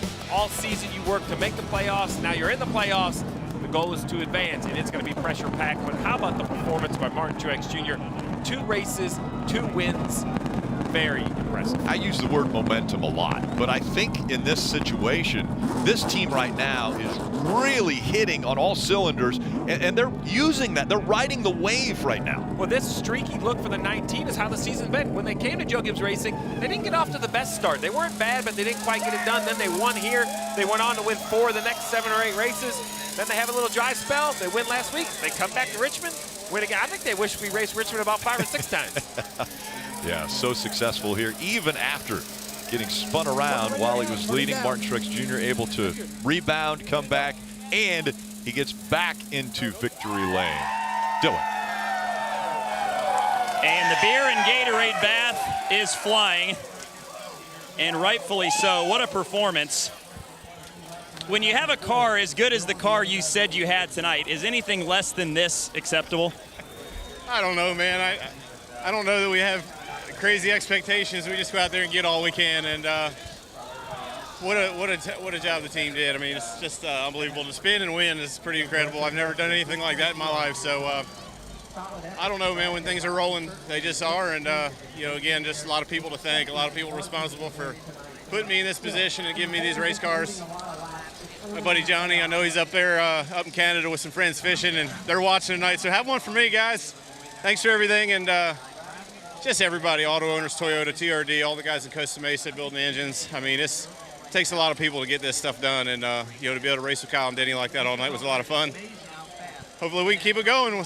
Bonus points are awesome, so we'll try to keep getting them. Yeah, pretty good start to round one. We'll bring Cole Pern in here as well. Now, I know that center turn was something that you wanted in this car all night. How big was that at the end there just to be able to track Kyle down? Yeah, it was huge. We just we had to keep working on it all night. I mean, we had good speed, but it's just a matter of staying up with it and adjusting. And it's hard when you're racing your teammates and they're looking at what you're doing and you're looking at what they're doing, and those are the guys you're racing. So just awesome night for JGR. Just want to thank everybody back at the shop. Just I don't know, everybody works so hard this time of year, and then just to let them know all their hard work's paying off, it's pretty awesome. Congratulations. Thank you. Cole Pern, Martin Truex Jr., now two-time short track winners. They sweep Richmond. And Martin mentioned it. It was fun racing with his teammates. Well, Kyle Busch, let's see how much fun he had. Parker? Kyle Busch finished his second, just couldn't hold off Martin Truex Jr. there. What more did you need to hold him off that long run? I don't know. I don't think we were as good as him all night long. Martin, the car, the combination thereof, us, combination of, just lacked a little bit. It's like the 11 lacked a little bit more than us. Just weird. I don't know. We led a lot of laps. We were up front a lot, but when I was out front, he could keep the closest distance to me. That kind of worried me for a finish like that in the long run, but. Our M&M's guys did a great job, and we brought a fast race car here to Richmond. I think all the JGR cars were pretty respectable there. So, really awesome job by everybody at Joe Gibbs Racing and Toyota, and being able to, have some really good pieces to go out there and race with. You led the most laps. You're now clinched into the next round, so you don't really need to worry at the Roval. How do you treat that race and maybe the next round knowing that? Last year I thought we were going to be all right and finish okay, but then we all decided to follow everybody else off the cliff, and it's pretty ugly. But overall, just you try to go into that race. It's a newer type of track, and I don't know that everybody's got it quite figured out exactly yet. With this new aero package, it's going to be different, and of course too with the new chicane, it's going to be different. But we can go out there and we can attack it and try to get the most we can get, try to get a win, try to get some stage points, get ourselves a bit of a cushion here, I guess, over the rest of the guys. Strong performance for Kyle Busch's 18 team. Another strong performance they're looking for at the Roval. And Parker, brings up strong performance. Joe Gibbs Racing. Now, is that the organization that we're looking at? I know there's a lot of races to go in the playoffs, but is that the organization that has risen up to be the favorite? Well, I'll be honest, I don't think they had a whole lot to rise up. It's an organization that has won a lot all year long. But I think this week was really important for Kyle Busch. A lot of conversation leaving Las Vegas. The race did not go like he wanted. Very disappointed in the media, was disappointed on social media. And to come here, get beat by a teammate, to congratulate him on the racetrack, to give that interview right there, I really think he kind of righted the ship. And I think it proved to himself why they didn't win, and he knows they need to get better. I think it was very accurate what he said. Martin Truex Jr. had a great car. He was just a little bit off, and he didn't just blame the car. He said, it's me and my car and my team and the adjustments we made. A very mature interview. And to your point about Joe Gibbs Racing, the 20 of Eric Jones perhaps is the biggest winner of the night. I didn't know if that would be possible with Truex going back-to-back, but came in 26 points below, leaves so much closer to the cut line. A big night for the whole organization. Yeah, Jeff Jr., as we bring you in, I know Eric Jones had said to start the weekend he wanted to be single digits from that cut line. Well, he's done just that.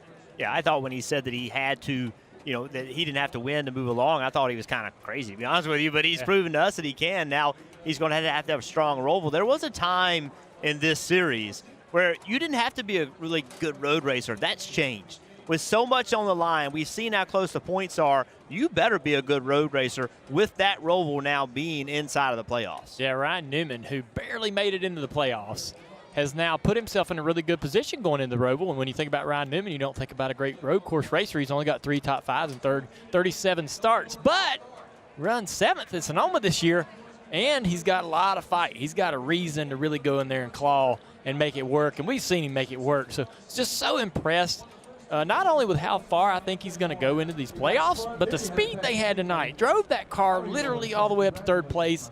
Incredible. Give Roush Fenway some real credit. They've brought some speed when the playoffs have started. They've stepped their game up. They've brought more speed into the playoffs. Impressive performances tonight. Daniel Suarez had a top 10 finish as well. Let's go back into victory lane with Krista, Kyle, and DJ.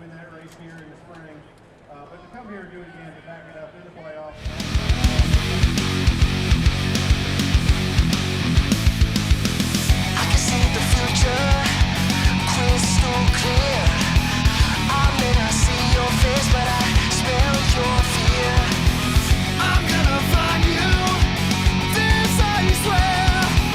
You're gonna feel my wrath around you everywhere. This is war, it's warfare. We won't stop, we won't surrender.